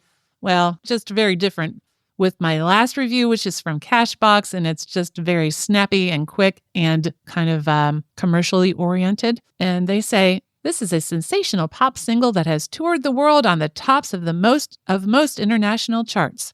It has already been visited upon U.S. dance floors and progressive radio as an import. The unusual sing-speak quasi-rap should provide an attractive CHR hook. CHR. Believe that's contemporary hits radio. Oh, okay. I was thinking it was Christian hits. Ooh, I don't think so. No, It's a Sin. That's later. Indeed. I know you were talking about the fact that, this is underground and yet it's going to find its way to the mainstream. And yeah, here they're like, yeah, this is different, but not too different. We can put it on contemporary hits radio. Hey, there we go. I really enjoy, for some reason, getting those little capsule reviews from Billboard and Cashbox. I used to like looking at those as a kid at the bookstore. If my mom was shopping at the mall or something, I would say, I'm going to run to the bookstore. And I would sit there and page through Billboard and see what hits were on the charts around the world. And then I would read the single reviews. And then anytime I could find something like that, like a radio programmer writing advice to other radio stations, I would always read that. And you just felt an extra swell of pride when it was a song that you already knew and loved, or a band that you enjoyed. Yeah, it's very cool. I know that in addition to the picks section in Billboard, they also had recommended. So not necessarily one that they say is definitely going to be high on the charts, but ones that they think you should be watching out for just because they're good songs. Mm-hmm. So I think that's pretty cool too. But here in Billboard, they named it a pick. They thought it was going to do well. Well, guess what? They were right. Hey, they called it right. They did. Before we get into anything more with West End Girls, I did want to bring up, I just saw here in my notes, Neil's response to being ranked number 1 by The Guardian. Oh, yes. I put this right underneath the review, but for some reason I missed it. Okay. Neil says, well, I would have chosen Good Vibrations. It's obviously intensely subjective. I can see that West End Girls is quite a lot of records in one record. It's a dance record. It was actually written to be a rap record back in the day. It's a moody soundscape. It's about the city at night. It's about boys and girls meeting to have fun and presumably to bond. Ha! It's about sex. It's paranoid. At the same time, its message is sort of like Dancing in the Streets. It's about escape into the city at night, which is emblematic of pleasure. And as I'm reading that out loud, like I read that when I was taking my notes and put it in there and didn't really think of it. But as I was saying those words out loud, you know what I was thinking of? We just watched the Dream World Blu-ray that the Pet Shop Boys released. Remember in the beginning of the concert, like after the second song, Neil is kind of leaning on a street light and he has a spoken word kind of thing where he says he's describing Dream World and it's filled with West End girls and he's just saying song titles. He references a lot of song titles, Like as I was saying this, it's a dance record. It was actually written to be a rap record. It's a moody soundscape. It's about the city at night. I'm like, I sound just like Neil at the beginning of that concert. Yeah, you just need to be standing in an overcoat leaning against a light pole. Yep. Yeah. Unfortunately, no one else can see it but me. You're putting your hand out. You know, you're gesturing as you're speaking. You're not just reading. You're acting. That's something that I've started doing. Like I talk with my hands a lot. Okay. As we record. I don't know if you noticed. Yeah. But I didn't used to do it, but now I do it. Okay. I know it's fascinating. It is fascinating. So let's talk about the writing of this song. And this can be the writing of the song from the very beginning. So some of this stuff will come before the Bobby O version. There's a big interview in The Guardian with Neil after they were voted number 1. And he talks a lot about this song. So a lot of this is from that Guardian interview. Okay. So talking about the lyric, Neil says, "Oh, it was completely instinctive. It was written in early 1983. One day I was at my cousin's and we'd watched a Jimmy Cagney movie. Before going to bed, the opening lines came into my head. And so I turned on the light and I wrote them down. Sometimes you're better off dead. There's a gun in your hand and it's pointed at your head. I got back to London and went with it and wrote a rap. These were the days when Chris and I used to make demos in a little studio off of Camden Road. Chris was down from Liverpool University. We went into the studio and I said to Chris and the guy whose studio it was, I've written this rap. Rather embarrassingly, I then performed it. Luckily, they were mildly impressed." I love how you portrayed that as if he's like surprised that he did it.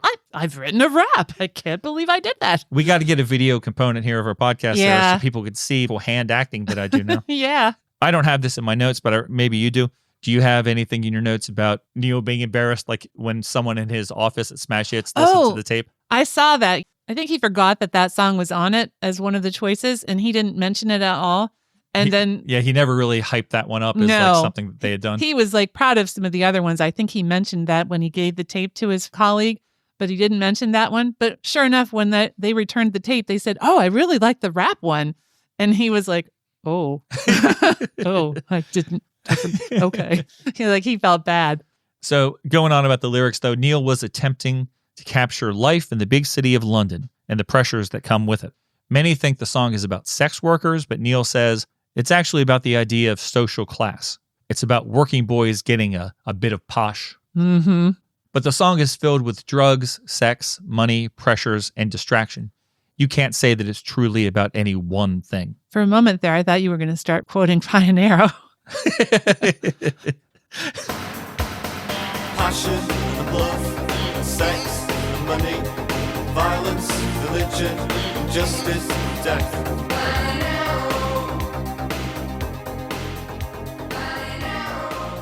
That quote ends with the song is about this, this, and this. You can't say it's about one thing. Yeah. We had that quote up in the Guardian's review. It's a dance record. It's a rap record. It's so many things in this one song. And with a couple reviews had mentioned it was inspired by The Message by Grandmaster Flash. The lyric was also inspired by T.S. Eliot's The Wasteland, which The Quietist says is, quotes, another masterpiece of urban disenchantment. I vaguely remember from college that it deals with responses to the ramifications of World War I. Yeah. So I just went over to Wikipedia real fast. The Wasteland has been involved with like two things that I love. It's been involved with the Dark Tower series by Stephen King. Okay. I think there's a quote from The Wasteland in the first book of that.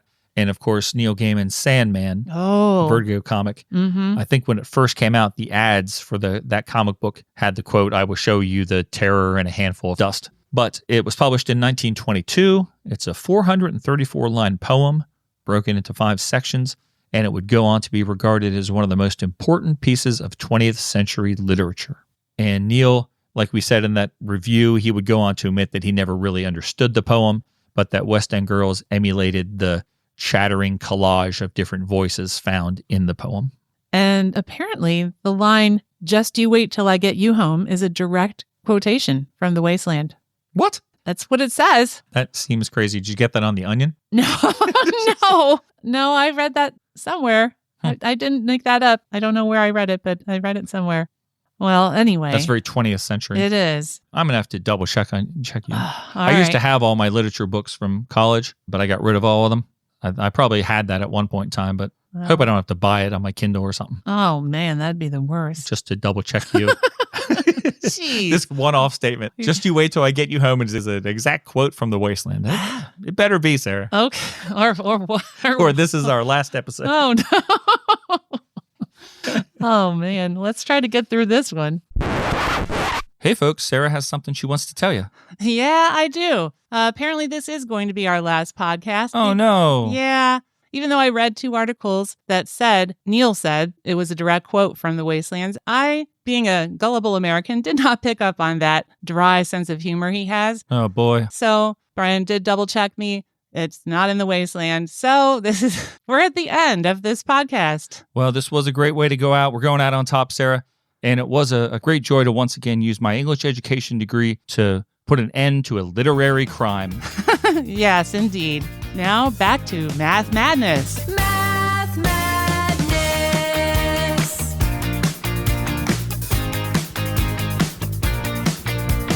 We some people go to learn math. So speaking of college books and things like that, Yeah. I also have here, Neil was studying history at North London Polytechnic in 1983. He's studying history. One of his big interests was Russian history. Yeah. And that's going to rear its head here in this track. It is. So we have that line from Lake Geneva to the Finland station. And that is a reference to the train route taken by Lenin when he was smuggled into Russia by the Germans during World War II. That's right. The Finland station was in St. Petersburg, and that is where he got off the train on the night of April 3rd, 1917, to take charge of the Russian Revolution. As I was taking those notes, I was like, wait a second, Russia was fighting a war with Germany. Why are the Germans smuggling Lenin into Russia? So I went out and I read about it. Yeah. So the Germans were hoping that bringing Lenin into Russia would cause unrest and confusion in Russia. Lenin was against fighting World War I because it was not in the interest of the workers. Right. So Germany was hoping that he would cause enough trouble that it would be to their benefit. Yeah, that's right. That whole concept, rise of Marxism and communism and all those things inspired a book from 1940 by Edmund Wilson called To the Finland Station. And that's probably where Neil got the actual line. And I read somewhere on Reddit that I'm sure this has happened more than once, but one actual Redditor said that he gave a copy of that book to Neil to sign. And he got a chuckle out of it when he saw it. So talking about Neil's love of all things Russia, can you think of another line from the song that was influenced by that? I indeed can, yes. Lenin was not the only Russian leader referenced in that song. In the original Bobby O version, there was a line, all your stopping, stalling, and starting. Who do you think you are, Joe Stalin? Yeah, I'm glad they took that one out of the final version. That one didn't make the final cut, but it's crazy because that's an actual quote from Lenin to the Germans when they put him on board the train to take him into Russia. I'm pretty sure that Lenin actually said that to the German agents. They couldn't get the timing on the train right. They kept saying, "Here, the train's going to be here in a minute." Then it wasn't. Lenin was like, all this starting and stopping. Who do you think you are, Joe Stalin? So that's an exact quote. And that's a fact. Okay, that's a fact, Jack. That's a fact. All right, Elaine. War, what is it good for? Yeah. Well, I have a little bit of information about the music behind the song and where that came from and how long ago that originated. If you'd like me to insert that now. Okay. If I can scroll back up to that page. While you scroll, I'm just going to say that when interviewed on TV at some point, Neil mentioned once that the song concerned itself with contrasts, in particular the contrast between the bright neon lights of the city and the dull lives of the people who live there. You can hear this idea in lines like, got no future, got no past. Yeah, that's a good explanation. All right, this is from a 2004 interview on This Is Not Retro website, and they did a pretty extensive interview with Neil and Chris. I think it was for the release of Pop Art, the big box set or the big compilation. Yep. And they asked questions about different songs. They asked about the recording process for West End Girls. And Neil says, this song took years to come together, really.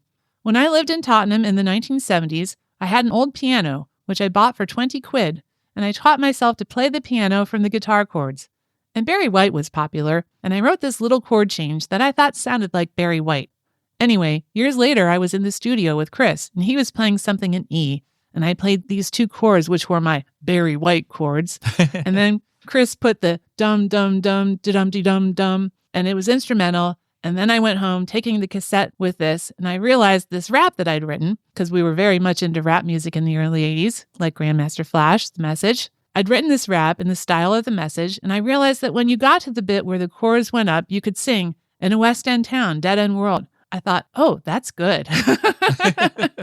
And the first time we were in the studio with Bobby O, this was the first track we did. We started playing the chords, and Chris was playing the bass line.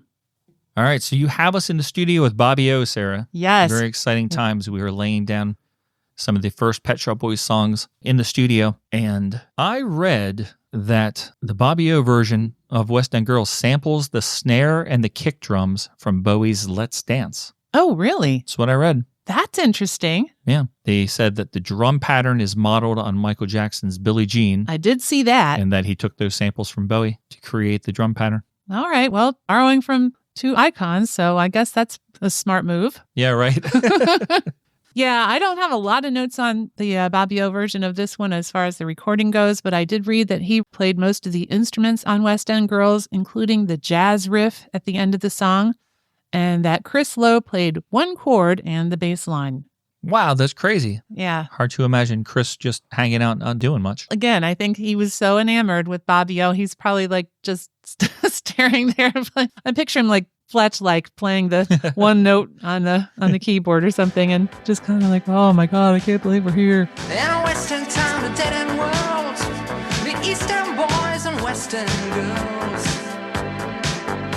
In a Western town, a dead end world, Eastern boys, Western girls, Western girls.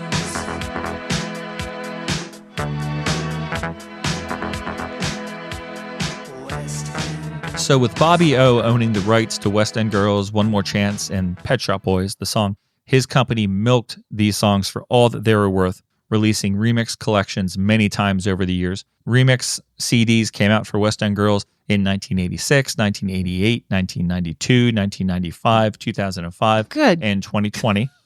Good grief. So it is, like I said, it's the most remixed Pet Shop Boys song of all. Yeah. Not all of those are officially sanctioned by the Pet Shop Boys. In fact, there's one that I listened to called West End Sunglasses. West End Sunglasses. I forget which year that was from. I didn't write it down, but it's called West End Sunglasses, and it is so bad. It's a remix of Pet Shop Boys mashed up with Sunglasses at Night. I wear my sunglasses at night, but it's not Corey Hart singing it. It's just somebody else. It's his. Okay. It's someone playing the song and singing it, and then it mashes up with the real Pet Shop Boys West End Girls. Oh, that's really weird.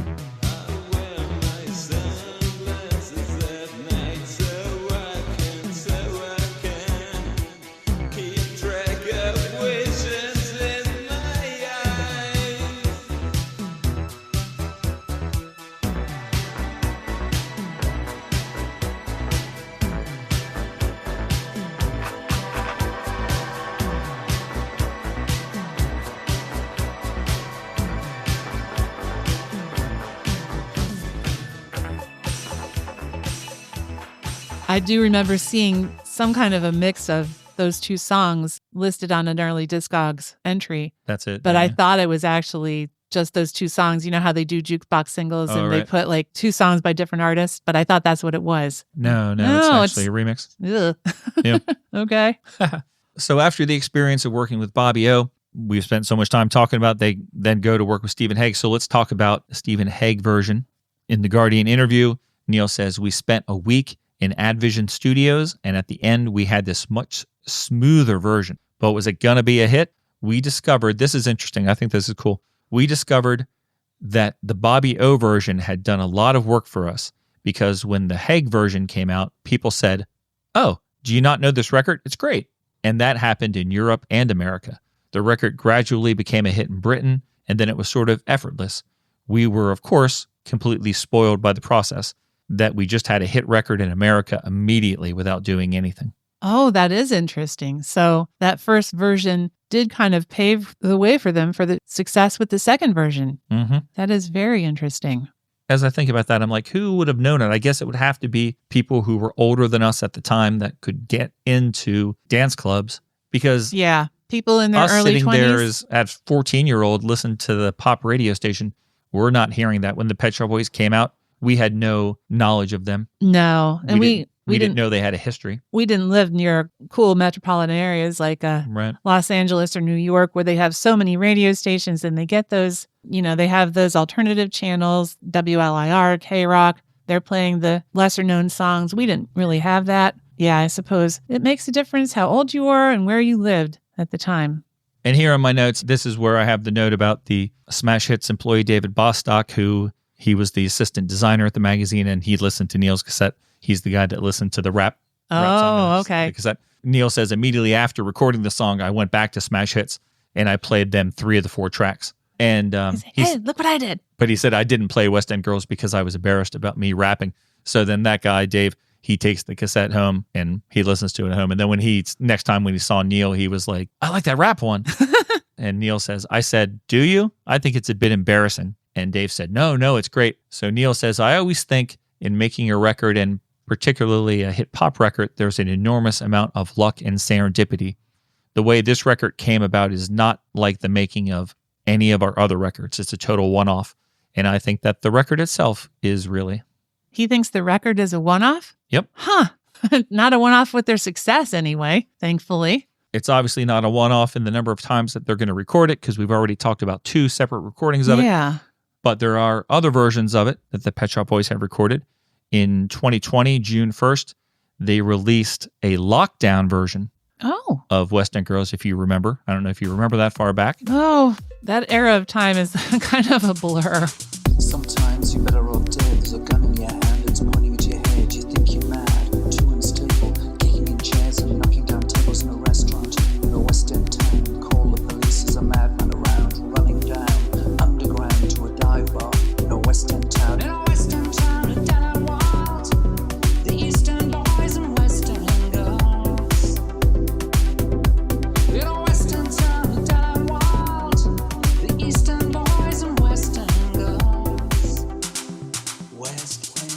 Well, I do remember it. At first, I was thinking that it was on the bonus disc of Nonetheless, but it's not, because there was a second disc where they did new versions of 4 of their classic songs. It actually was before that. It was this version that came out on just their website and YouTube. And the Pet Shop Boys website said, Chris and Neil recently created a brand new version of West End Girls for the Smithsonian Pride online event. On his laptop at home, Chris played and programmed a new backing track, which he forwarded to Neil, who then recorded his vocals. Pete Gladall then mixed the track. Luke Halls, who creates much of the video content for the Pet Shop Boys live shows, made the finished video by editing footage shot by Chris and Neil at the homes where they had been isolating. So the video is just very simple. It's on the left side, it's Chris playing it, and on the right side, it's Neil singing it. The version is very interesting. It's cool. I'm not going to say I like it more. In some ways, I do like it more than the real version, but it doesn't have any of the sound effects. It's much clearer in terms of the music. You get pretty much just really smooth synths and really not too much in terms of sound effects at all. Neil doesn't sing every line. He sings most of the lines the way you expect him to, but there were some pauses and then some different phrasing on some of the famous lines. And it kind of throws you because you've heard it so many times. Yeah. You're like, oh, why did he sing it like that? Yeah. It has a really good, clean, crisp sound to it. I do like it. Yeah, I do remember that coming out in the early days of lockdown, COVID lockdown. I guess if it was for, you said Smithsonian Pride or something, so it was probably in June of 2020, because June is typically Pride Month. It was June 1st. Okay. Like I said. Well, that's just days before they were announced as the number one UK number one in The Guardian. Okay. It's a good time period for them. Yeah. That's pretty funny. I just wanted to go back to talk about the recording of the second version just a little bit. Okay. I think we did touch on this in the previous episode, that when Pet Shop Boys got permission to record with Stephen Hague, they said, well, we'll do a trial. And West End Girls was the song that they said we want to record with, the trial. Right, because like we discussed, I think in the first episode, the label did not want them to work with Stephen. They wanted him to work with Stock Aitken Waterman. That's right. But they said, well, go ahead and try West End Girls with Stephen Hague as a trial. And that was perfect, because that's exactly the song that they wanted him to work on with them. So he wanted to slow West End Girls down a little bit, which I did notice there is a difference in the tempo. And he layered it with cinematic atmosphere. They added street recordings. They cut some original lyrics. There was another lyric I didn't even remember or know from the Bobby O version that it's not in the final version. I've said it all before. I've said it again. We're all modern men. Oh. And I didn't remember that. But yeah, I don't really remember that either. Yeah. One of the many versions had that in it. They moved lyrics and vocals around too. They brought in vocalist Helena Spriggs to sing a few lines. That's her in the... I'm a feeling. Yeah, we hear her voice kind of almost like in the background in some of the songs or some of the parts. And Stephen Hague recorded the trumpet solo on his emulator. Oh, so that's not an cool. actual trumpet. Reportedly, it was a rather painstaking process to get it to sound just right, because they wanted to sound kind of, gritty and, I don't know, not wrong, but just uglier, I guess, not super clean. And I think that took a long time. And as you said, it took them a whole week in the studio to work on that song. But interesting. I always love when it's revealed that things that you've just taken for granted for 40 years are not quite as they seem. I should have known that it was probably not a real trumpet, because Pet Shop Boys do everything on keyboards. Yeah. Even most of the guitar work on Release is actually sampled guitars played on a synth. But for some reason, it never really struck me that would not have been a real trumpet. I know. And I wonder if at any point during that recording process, they were thinking, well, maybe it would be just faster to get an actual trumpet player in here right. to play the solo, because it's really hard to do it electronically. So let's talk about this song, Sarah, in terms of what we think about the song. Oh, good. That's a good number. That's a good amount of background information on the creation and little interesting tidbits on both versions. But let's talk about what we think. I already mentioned in our first episode, Sarah, that this is not one of my favorite songs. Yeah, I know. I was very interested to hear what you were going to say about this song. The components that make up this track are the exact sort of thing that I like listening to. That is true now. That's what I like listening to now. And that's all I wanted to listen to back then. Synth bass, drum machines. Oh, yeah. That was my thing. But at this point, the only rap music that I had heard in my life was Run DMC, who had a few songs that I enjoyed, but I couldn't make it through the whole album, Raising Hell. As you know, I was a huge fan of Curtis Blow's Sprite commercial. Yes. Yes. I love that. This is Curtis Blow with the latest trends. You gotta know what's out and what's in. Talking about the taste of one that's right. Now more than ever it's right. Lemon taste and lime taste. Great lemon taste is tough. Without lemon, it's not happening. So sorry, 7-Up. Now, that's the trend. So tell it to a friend. We're chilling out with the taste that's in. Now more than ever. Now more than ever it's right. The Beastie Boys would release Fight for Your Right in December, and I had no time for that song. Too immature, too irresponsible in my eyes. Oh. You had to buckle down and be serious. So I didn't like that song. You're very straight-laced. I was. So rap music wasn't really my thing. And this isn't true rap music, I understand, but it was a rap on a pop record. And I remember not really wanting to hear the verses. I wouldn't complain too much if I was forced to hear it because it had the in a West End town and a dead end world part, which was sung. Uh-huh. And I like singing. Where's the melody is a question I would still ask today sometimes. And I can imagine myself as a kid. Huh. Where's the melody in this? Where's the melody? Okay. So while the band was something that I probably could fully get behind, I didn't know that for a while because the song was not something I could fully get behind. It wouldn't be long until I heard Opportunities, and I actually really liked Opportunities. But as I said in our first episode, Opportunities, even liking that, didn't drive me to get this album or explore more from the Pet Shop Boys beyond what was on the radio or on Night Flight. I remember them having a video profile of the Pet Shop Boys because even though they only had those 2 hits here in America, there were 4 videos, plus there were different versions of Opportunities. Yeah. So Night Flight was able to fill 30 minutes of the Pet Shop Boys. So I remember seeing those, and I liked them fine, but I for some reason, I just did not get fully into them until I heard Actually. Yeah. So Pet Shop Boys had 4 #1 songs, and I absolutely love the other 3. I probably love 100 other Pet Shop Boys songs more than West End Girls. That's not an exaggeration. Really? They're incredibly prolific, so they easily probably have 200 songs, and I'm just being safe by saying 100. I don't dislike this song anymore. It's fine. It's fine. It's unremarkable to my ear, and I will never, for the life of me, understand why the entire pop music listening population of the world rose up and just, regardless of where they lived on the globe, just declared this to be the amazing track of 1986. Why it went to #1 everywhere.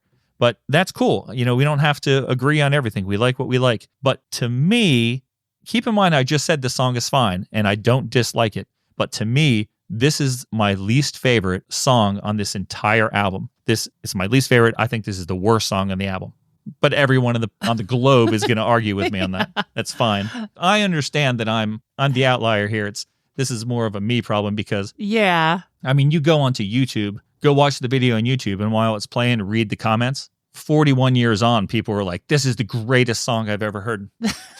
I'm sitting here with wide eyes and a mouth agape as you're talking about this. And I mean, I knew that you weren't a big fan of this song, but it's still the things that you're saying making me think that I'm probably feeling the same way you did when I gave my Scoundrel Days rating that I did at the end of that series. Oh yeah, that was difficult to live through. I know. Really is surprising to me. Like, to me, it makes no sense. You know how I always get uptight whenever I remember that you don't love the song, What Have I Done to Deserve This? Yeah. What Have I Done to Deserve This, to me, is 150 times better than this song. Oh my gosh. So I'm always shocked. Okay. Like, to me, one of the best pop songs of all time Yeah. is What Have I Done to Deserve This? So the fact that you say, oh, I don't really like that one, can we skip this? That's probably what people think about me. That's the reaction to me, you know, in West End Girls. I'm going to read what I have about this song and some of the things I wrote down. All right. And just see what you say, because I'm like you. I don't recall ever not liking this song. I've always found it to be catchy, interesting, and different. Back in 1986, I was not really into rap or hip hop at that time. I have come to like a few songs here and there, but I do like the rapping in this song. And I think I liked this song because I also liked the music that accompanied it. That we have in common. Yeah. I also liked another song out that same year that had rapping in it, a little ditty called Rock Me Amadeus. Rock Me Amadeus, Amadeus. Even though I had no idea what Falco was saying. But again, I liked the music that accompanied it. So that's another song that raps and has music and a singing part that you absolutely love. I love that song. I know. You adore that song. It was out the exact same year. I don't actually even think of it as rap, though. But it is rap. It's just Austrian rap instead of Brit rap. I don't know. Doesn't seem like it to me. Okay. Well, that would be why. Rock my dub to the top. It's right. It's rap. Anyway, it seems to me that 1986 was kind of a breakthrough year for rap in the mainstream because we've got the Pet Shop Boys, we've got Falco. I think that Curtis Blow commercial for Sprite was in 1986. It was. That's also the same year that Run DMC and Aerosmith collaborated on Walk This Way, which was, of course, a huge hit that year. So this was like a very big turning point for rap in the mainstream. So I think that that's why this song became so popular, because it just was the zeitgeist, right? It just happened at the right time. Mm-hmm. Good point. I like the song Hit It Run by Run DMC. That was the B-side of You Be Illin'. Oh, okay. I saw them perform it on Saturday Night Live. I don't know why they did a B-side on Saturday Night Live, but I really liked it, so I went out and I bought the 45 for You Be Illin', but I bought it for the B-side, you know? That song's really good. Hit It Run. You're so crazy. I'm thinking about Falco now. Yeah, I bet you are. Austrian rapper. Austrian singer. Yeah, he didn't just sing. I have some stream of consciousness thoughts on this song that I was writing down as I was listening to it. Oh, cool. I didn't prepare these in a very formulated way, but I think I'll be able to make them sound reasonably good. I love the street noise at the in the background at the very beginning and how it kind of slowly disappears. You don't even you don't notice that it disappears unless you're really listening for it. I think that's really, really cool. How could you not love the bass in this song? The bass is amazing. It's fine. Chris does a great job. You know, once again, in this song, we have a full sound, but it's not cluttered. I don't think this doesn't have too much in it. It's not overbearing. It's got a long intro, relatively long anyway. Neil's vocal doesn't come in until 43 seconds. Isn't that? Yeah, that's right. That's a long time for. I noticed that when I was watching the video. And I think that they made a good move changing this version so that instead of having the chorus at the beginning, which they did in the Bobby O version, at least the one I listened to, it's the rap in the beginning. It's much more attention grabbing than singing the chorus right away. And it's even more filmic, I think. It's more like a narrator, kind of like This Is the City kind of thing in a film noir. You know, he's narrating something. And you're like, what are we going to see? What are we going to experience? Like Dragnet? Right. For someone who didn't want to be a singer and wasn't fond of his voice, Neil doesn't shy away from singing a wide range of notes in this song. He could have played it safe, but he goes right ahead and he sings in the higher part of his register. And in this version, he does an even better job than he does in the Bobby O version. This is a great song to be introduced to Neil as a singer because we've got the rapping in here too. And his singing voice, I don't think is too far removed from his speaking voice. Some people have a very different speaking voice and singing voice. Like if he rapped like himself and then sang like Tom Jones, it would be very jarring, you know? But for him, it's like very easy to accept his singing style if you hear him speaking first. So I think this is a very good way to get to know Neil as a vocalist. The Pet Shop Boys themselves, Neil, in that interview I quoted, mentioned that this song is a one-off. And it's the fact that this song is a one-off makes me disagree with what you just said.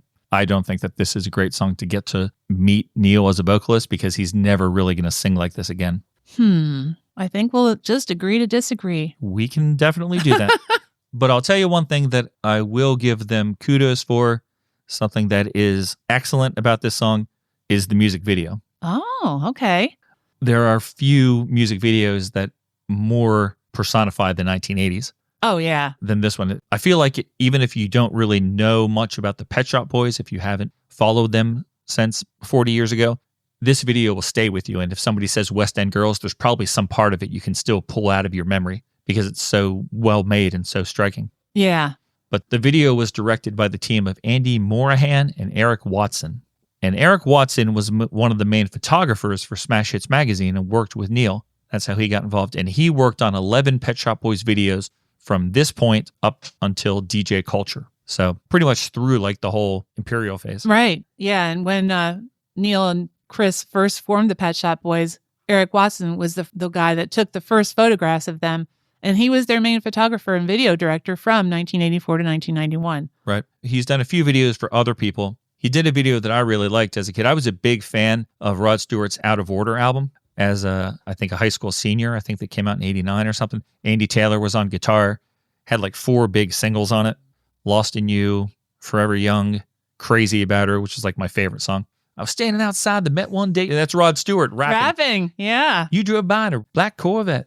And then there was another song, My Heart Can't Tell You No. He did the video for Forever Young. He did a video for a song I like by Debbie Harry that really didn't get the popularity it deserves. I Can See Clearly from her Deprivation album. And he also did clips for Dusty Springfield, The Outfield, and Bananarama. But he's going to sadly pass away in 2012. Aww. And Andy Morahan, he has directed many great videos. Oh, yeah. He's been a busy guy. I was looking at it's a really long list. I wrote down ones that I especially love. Okay. I'm going to say the song name and you tell me the group. Okay. Oh, it's like a little trivia, huh? Yeah. Last Christmas. Wham! Human. Human League. Wicked Ways. Blow Monkeys. All the videos from Faith. That would be George Michael. Almost all the videos from Faith. I think he didn't do One More Try. Okay. He did every other one. I'm Not Scared. The Pet Shop Boys. No. Eighth Wonder. Yes. Okay. My girlfriend. Patsy Kensit. Exactly. Stay on These Roads and the Blood That Moves the Body. Aha. Figure of 8. Oh, Paul McCartney. Paul McCartney, delightful second single from Flowers in the Dirt. Yeah. And the last one that I have here, Woman in Chains and Advice for the Young at Heart. Oh, Tears for Fears. So those are all great groups and all great songs. Yes. But guess what? You can't say that you love Andy Morahan 100%. I know. Because he is responsible for one extremely terrible movie Yep. starring my close personal friend, Christopher Lambert. Yes. Who you have met and talked to in person. So definitely true. means you're friends. That's true. We're good friends. But Andy is responsible for Highlander 3, The Sorcerer. Oops. Not good, guys. No. Not good. No. I actually have that exact sentence in my notes. He also directed the movie Highlander 3, The Sorcerer. Oops. So we have the delightful Mary Van Peebles as the villain in that one. I like the Peebs, but and I like Christopher Lambert. But it's just like the whole concept of that movie. When the catch line of your movie is there can be only one, there's no reason to have 3 sequels. That's right. So I'll leave it at that. All right. But let's talk about the video. Yes, let us talk about the video. Do you like this video? Yeah, I do. It did not stick in my mind as much as Opportunities did. And your version of Opportunities is the one with all the like mirror images and it's the handing one, off the hammer yeah, and stuff like that. That one has really stuck in my mind. I think that is much more exciting visually in terms of the content. But boy, going back to look at this one was so much fun. Oh my gosh. From the very opening of it, the second thing you see, I think, is a slow motion shot of these child mannequins in a window. And you know what? They should be extremely creepy. But it's a credit to the filmmakers that I have absolutely no issues with those mannequins. I looked at them without any adverse reaction. I was like, oh, look at that. They should have been creeping us out. Yeah, you're right. But well, luckily they go by quickly and we move on to something else. It's amusing to me. I shouldn't say it's amusing, but it's very striking to me to see Neil looking so young, slim, and hairy. Because I never think of Neil looking like this. This is not... I'm sure there are people who came to the Pet Shop Boys in this time period who this is how they think of Neil because that's how they first saw him. I mean, I came to the Pet Shop Boys the next year, so the first time I saw them and really followed them was It's a Sin. Yeah. And what have I done to deserve this? But still, that's not my go-to Neil. When I think of Neil, my Neil is from the early 2010s, like especially the Electric era. Like if I picture Neil, I picture him from the video for Thursday. Oh, wow. Like that's... I mean, that's a cool look, but oh no. I absolutely love Neil's look in this video. His super long overcoat, that's my thing, man. I was such a big fan of that look back in the day. In fact, for my school locker in grades 10 through 12, instead of getting like teeny bopper magazines and cutting out pictures of celebrities to put in my locker, I would get the fall issue of GQ magazine and cut out pictures of handsome, well-dressed guys, often in those long overcoats. So if I'd bothered to get a music magazine, I probably could have found a picture of Neil Tennant to put in my locker, but I never did. But yeah, I was all about that big, long overcoat and the hair. And oh, yeah. No surprise you ended up with me then because I've always had long coats. I always loved your long coats too. Yeah, that was one of the things I did like about you. Now, are you going to try to dispute me when I say this is definitely not my image of Chris? Never. No, this is not how I think of as Chris. This is weird to me to see Chris with hair and no sunglasses. No sunglasses, no hat. No hat. Yeah. Like, I mean, when I say hair, I mean, I can see his hair instead of it being covered with a hat. Yeah. And Chris is an intelligent guy. He's a smart guy. But he comes off here like a slack-jawed yokel. Like half the time you see him, his mouth is hanging open. He looks, for the most of the video, he looks detached and disinterested. He couldn't be bothered to be here. But there's that one moment, another thing I absolutely love is when Chris does that little dance move right in the middle of the plaza. They're just walking along. He stops and he just kind of shimmies a little bit. Like he just kind of couldn't help himself. He was having so much fun. I love that part so much. I tried to get a still of it from the video for the show notes. I'm not sure if it'll be good enough to put in the show notes, but I have a note about that too. I say my favorite part of the video is at 2 minutes and 30 seconds when Chris does a little dance just for 2 seconds. Just a little shimmy. That part makes me smile because I know how much Chris loves to dance. Yeah. And he spent hours that day looking very stoic, and it finally became too much for him. I know. I mean, I hope that they were having fun doing that. I mean, I guess video shoots are usually not a lot of fun, but it had to be cool just reminding yourself in the back of your head every now and again, hey, we're filming a video for a song. Like, how cool are we? Yeah, I'm sure when you're doing it for the first time, it's exciting. Yeah. I mentioned that I had a long coat like Neil's back at this point in time. I was really into long clothing. I had the long coat. If I saw a shirt that was really long, I would buy that shirt. So it's weird that I didn't like the song because Neil's wearing all these long things. But my coat did not have those huge shoulder pads in it that his have. His shoulders are so broad. They are. In this video. Yeah, they're a little big, but that's the style. It's definitely an 80s overcoat, but it's pretty well fitted. It's not like billowing at the bottom. Like it still looks tailored, you know, it's not like oversized, like he's wearing his grandpa's coat or something like that. Yeah, it's the big shoulder pads. It's just that kind of triangle silhouette. One thing I was also thankful for in this video is that the directors did not overuse that one video effect that sometimes was way overused back then, changes the colors and the textures of the picture. It's a great example of it is the David Bowie's Ashes to Ashes video. It's called like the solarization effect or the Sabatier or colors are all weird, and I don't know how else to explain it, but you know it when you see it, right? Right. And you know the Ashes to Ashes video is full of that. And they do that here throughout the video at certain points just to add some interest, but thankfully for me, it's not so much as to be annoying and kind of distracting. Yeah, in fact, I actually don't even really remember it being in there. I remember that the clip is full of striking images and looks very well done, but I don't remember the coloring going all crazy. I definitely remember it in Ashes to Ashes. They do it with some of the people on the street, but I think they do it with the Houses of Parliament too. One thing that I also didn't remember, so I was surprised to see it, I think I saw you in line at the end of the video waiting to buy a ticket for the movie Fletch.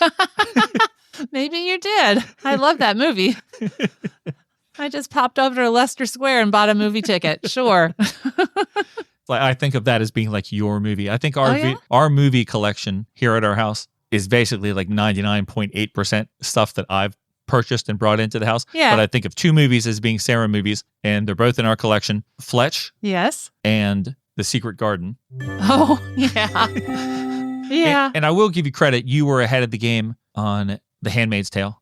Like I remember when we, like the first year or so of us going out, you were talking about that you enjoyed that book. Yeah. And it took like the world 35 years to catch up. I read it, I think the year it came out. That was a summer pool reading for me back in the day. Oh, wow. Yeah. A nice uplifting summer read. Yep. So that was it was made into a movie in the 90s, I remember. Didn't come anywhere near us. We didn't get to see it. No. It was kind of like an independent film. So kudos to you, striking new ground and also appearing in the video, waiting for, that was like, you were probably seeing Fletch for like the 18th time. Oh, for sure. Yeah. And you just happened to be there. You know what part of the video I find a little uncomfortable? No. Very near the end, when it's basically just Neil singing West End Girls for a couple times. Okay. And he says West End Girls, and then there's some music for about 12 seconds. Yeah. And then he sings it again.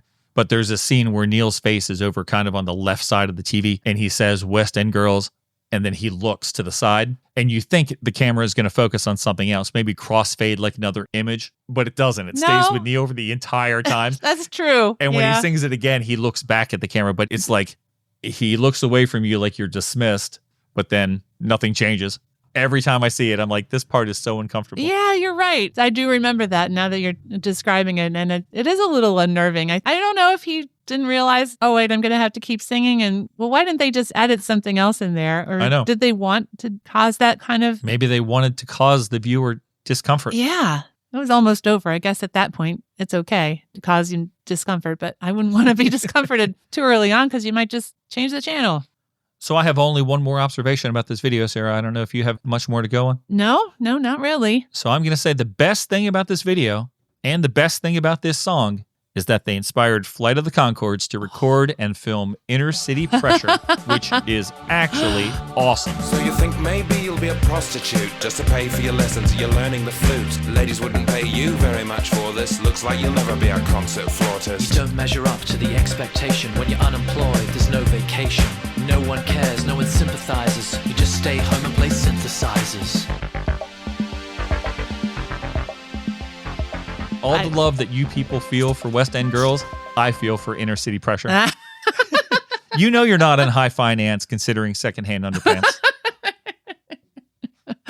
Without this song, without West End Girls, both the song and the video, we would not have that amazing Flight of the Conchords track. I love that song, and I do have a note about it. It's an absolutely amazing song and parody. The video and the song itself are just wonderful. I actually found a scholarly paper discussing the two of those songs together. Oh, wow. The title of the paper is Inner West End City Pressure Girls, Stylistics of Pet Shop Boys Parody in HBO's Flight of the Conchords, and it's by Logan Warner. I won't read the whole abstract, but it starts off by saying, this paper utilizes stylistic linguistics analysis to examine West End Girls, an 80s hit by Pet Shop Boys, and its parody version in HBO's Flight of the Conchords, Inner City Pressure. Stylistic traits shared between songs are explored in conjunction with existing comparative analysis by sociolinguist Andy Gibson. And it goes on and on and on. And we've had enough education in this episode already. Mm-hmm. Yeah, there's like a whole paper on comparing the two songs and the videos and everything. It's crazy. That's the kind of paper I can get behind. Yeah. That's higher education in my book right there. Yeah, that's better than calculus for sure. Agreed. So the video, West End Girls, was nominated for Best New Artist at the 1986 MTV Video Awards, but it lost to a-ha's Take On Me, which, of course, is just and correct. Yeah, that is completely understandable.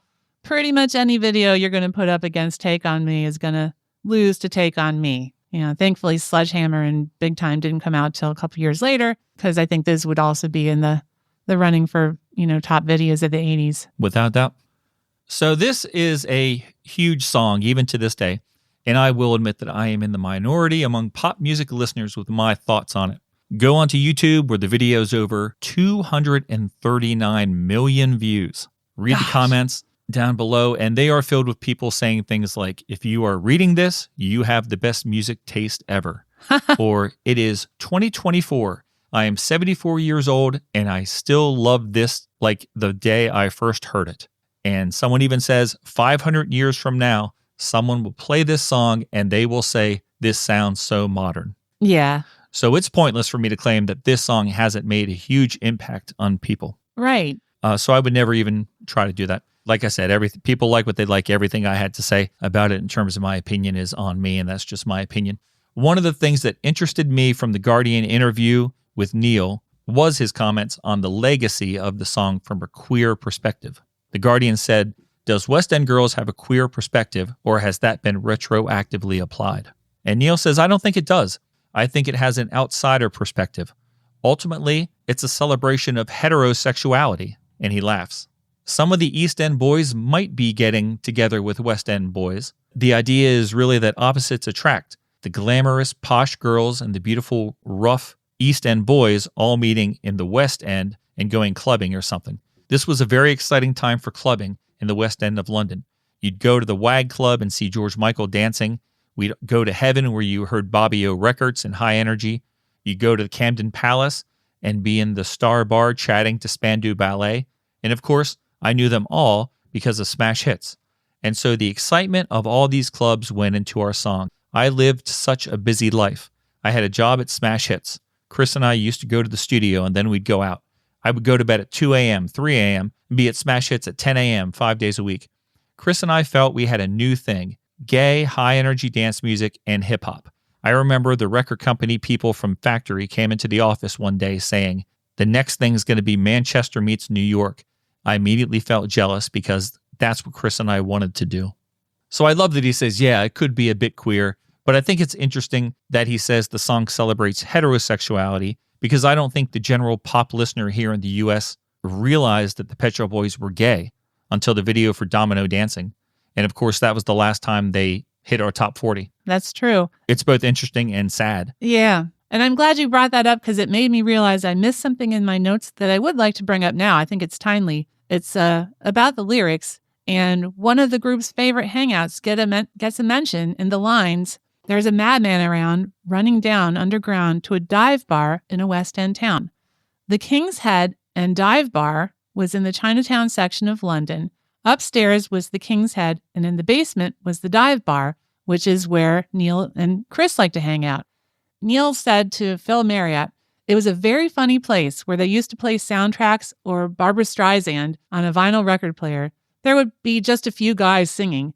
Then it got quite trendy when students started to go there because it was such a funny and unusual place, and it closed in 2004. So the dive bar was an actual place called the Dive Bar, but it sounds like it was probably a gay hangout. Oh, okay. So there is a little bit of a gay reference in there. Nobody would know it. You know, that's a very much if you know, you know kind of thing. But I thought it was good to fit it in here since you were just talking about were there any. It wasn't supposed to be. It was supposed to be a mainstream kind of song. Yeah. Definitely aiming for the mainstream for the top 40. Like I said, here in America, they had a number of top 40 hits until that video came out. And I think that's when America realized, oh, the Pet Shop Boys may not be heterosexual. They would go on to make such amazing music, but here it was all but ignored by our radio, which is a crime. I love almost every album they released. So all that newer music that gets overlooked here, I love it. I wish it had been just as big a hit as these songs were. Yeah, so they may not be able to count on you for being a fan of this song, but you are a fan of a lot of other songs that maybe some other people don't even know. That's right. So I'm okay with that. And as we go forward with Please and our discussion of these songs, we are going to talk about, in just the next episode, we're going to talk about another big smash here in the U.S. So yeah, it'll be exciting to revisit that and relive the days that the Pet Shop Boys were all over the airwaves here in America. It was great. So, but that's for next time. But before we get out of here, we do have 2 voicemails to play. Yeah, so thanks to everybody who does take the time to give us a call. We put the information out on social media, but we do like to say it here on the episode as well. We always love playing people's voices who aren't ours because you just sat through us talking for over 2 hours. Yeah. So it's a great break and a great treat for us to get to hear what you have to say. So you can leave us voicemails on the music we talk about, on the podcast in general. You can tell me how much you enjoy my hand acting, which you can't see, but I'm doing it right now. I do see it. Leave us a voicemail by calling 724-490-8324, or you can go to speakpipe.com/permrecordpod, and you can leave a 90-second voicemail there. And if you need more than 90 seconds, just go there a second time. I'll edit them together into one message. I can do that. So our first message is from our friend Nick Oswald. And Sarah, this is just a celebration call to help us celebrate our 200th episode. It's just unfortunately, Nick was traveling the world that weekend, if I recall correctly. He was somewhere away from home doing something cool. I forget what it was, but he missed the deadline. But this is what Nick has to say. Shame on you. No, that's Shame not it. on you. I hope not. Brian and Sarah, it is your resident music theory man, Nick Oswald, calling from the great state of Iowa. Hey, I just want to congratulate you both on 200 episodes of the podcast. I was brought into it from Erasure, and I've stuck around because you are 2 of the most thorough people I've ever met, and I love listening to really how invested you get into all of these albums. Even if it's something I've never listened to, I will always go and give it a listen after the podcast. And I just really appreciate all the work you guys do, and happy to jump in whenever I can to give you some music theory answers. And hopefully we're going to hear another 200 episodes. So congratulations and keep on trucking. We definitely will keep on trucking. Oh, good. A lot of people said you hit this 200 milestone and you're just going to disappear right off into the sunset, but we're not. We're tackling the Pet Shop Boys Please, which is one of the biggest albums in synth pop. But I wonder if someone like Nick, who came to the podcast from Erasure, his love of Erasure. Yeah. I wonder if he's enjoying the Pet Shop Boys because, like I mentioned, those fan bases are sometimes in conflict. They are. That's true. Yeah. Hopefully he'll enjoy this. And if he likes us being thorough, hey, we've got you covered here, Nick. Big time. He mentioned that he was our music theory guru. Yes. I don't think he used those exact words, but that's what I call him. We were just driving somewhere before, not too long ago, and we were listening to Erasure the Neon, and there's the song, is it Tower of, what's the name of that song? There's a song on that, like the second half of that album, and I was really confused by what the time signature was. That's usually what we message in. You think we would have intelligent questions, but it's always like, Brian can't count the rhythm to this song. What is it? He calls it back and explains to us, count it like this. Well, if we figure out what that song was, Nick, we'll get back in touch with you and say, please help us. It always makes perfect sense when he explains it. Yeah. It's always like, oh, yeah, that makes sense. Yeah, so thanks for all your support over the last, I guess, 10 years, many years. Yeah. It seems like he's been around for a while. He's on YouTube. He's singing an Erasure song on YouTube. Check out Nick Oswald's Sexuality, covering one of my favorite Erasure non-singles right there from the circus. That's a good one. That's a great one. And he does a great job with it. So, and I just saw on Facebook last weekend, he was in a karaoke contest. Nice. And he sang A Little Respect. Very cool. I like singing that one too. So thanks, Nick. We appreciate the call, and we appreciate everything over the years. For sure. And then we got a Pet Shop Boys specific message from friend of the show, Adam Guest. Oh, great. And this is what Adam had to say. Hello, Brian. Hello, Sarah. I'm really enjoying the trawl through Please by the Pet Shop Boys. It brings back so many memories, not just the music, but the clothes. It reminds me of the time me and my best friend went to London. We hopped on a train from Peterborough to London to the King's Road, and we went to the boy shop and we bought boy t-shirts. So I bought a boy t-shirt. I experienced the worst shop assistants I've ever met in that shop. They were so snooty, it was unbelievable. As I say, I bought that t-shirt, and it was a black t-shirt that said boy, and I wore it until it faded to grey, and then it just went to holes and disappeared into the ether. Thank you for recording this. It's been very, very entertaining. Oh, I love that story. It makes me happy and sad at the same time. I know. I can't believe they would be mean to Adam. I'm picturing the scene in Pretty Woman. It's exactly what I was thinking too. We think you should leave. Big mistake. Yeah. Huge mistake. Because they wouldn't let her shop there, guys. No. Oh, my God. And that's how they treated Adam. Jeez. I hate that. He sounds so nice. And then he wore the shirt out. I know. So it was a good purchase, and it's good that someone finally took his money. I don't think that I knew that was like a thing, that you could go, that there was a store, like a boy store. I don't think I knew that. Well, you could go buy hats and I understood that people were buying them from somewhere. Because Yeah. I think Boy George, I think I saw a picture of Boy George with a boy hat at some point. But I thought of it as a Pet Shop Boys thing. I didn't know either. I guess they didn't have any here in central Pennsylvania. Yeah. But that's pretty cool. I picture it being like really, really fancy because he said it was on the King's Road. Yeah. In my mind, that brings up a picture of something very regal. And I'm sure that's probably not true. Lined with gold or something. I don't know. Thank you so much, Adam, for your lovely voicemail, your sweet memory, and for your support of the podcast. I hope you will enjoy all these episodes of Please as we finally get them out. Yeah, we'll be slaving away on the edit for this for a while, but we're going to get it out to you guys as soon as we can. Adam, thanks again. Adam is someone who I recognized his name right away. When I got the email that Adam Guest had sent a voicemail, I'm like, oh, I see that name on social media all the time. Yeah. So we have, like everybody else, we have our social media pages, but we're trying to build a little community of like-minded 80s music fans. And we have weekly ranking of bands called the Sunday Stack Up, where we just kind of rank all the albums by bands and share videos and things. I think it's pretty fun. So if you haven't joined us, look for us on Facebook or Instagram. Those are our main places where we do most of our posting because of the character limits on the other ones. Yeah, Threads and Blue Sky, we're on there too, but we don't like them as much because we can't say as much. And as you can tell, we like to talk. We like to write as well. So if you haven't followed us there, please do. We'd love to hang out and chat music with you. So that is, I guess, everything we have to say about 2 divided by 0, 0, and West End Girls. Next time we're going to come back. Maybe we'll finish up side 1. Okay. I don't know. We'll see. Don't know. 3 singles.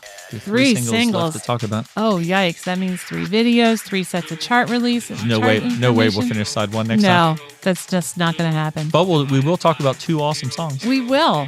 So thanks for joining us. We hope you enjoyed this look at West End Girls, worst song on the album. And I guess we'll see you next time, guys. Okay. Bye-bye.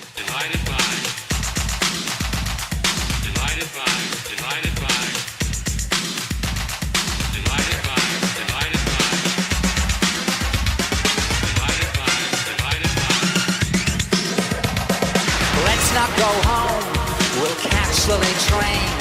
I got enough money to pay on the way. When the postman calls, he'll deliver the letter. I've explained everything, it's better that way. I think they heard a rumor, or someone tipped them off. It's better to go sooner then call it all off. We'll catch a plane to New York and a cab going down. Cross the bridges and tunnels straight into town. Tomorrow morning we'll be miles away on another continent and another day. Let's not go home or call it a day. You won't be alone. Let's run away.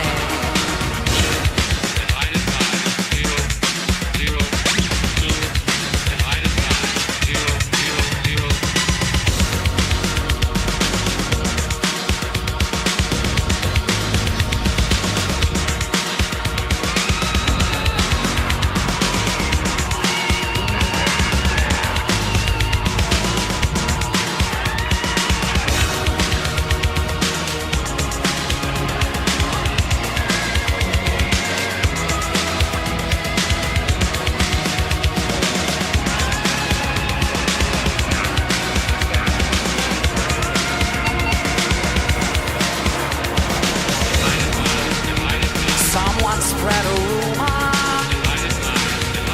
and someone has to pay. Let's not go home. Let's run away. So why hang around for the deed to be done? You can give it all up for a place in the sun. When the postman calls, we'll be miles away on a plane to New York and another day. I think they heard a rumor, or someone tipped them off.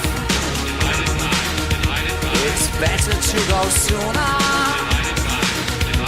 than call it all off. Someone spread a rumor,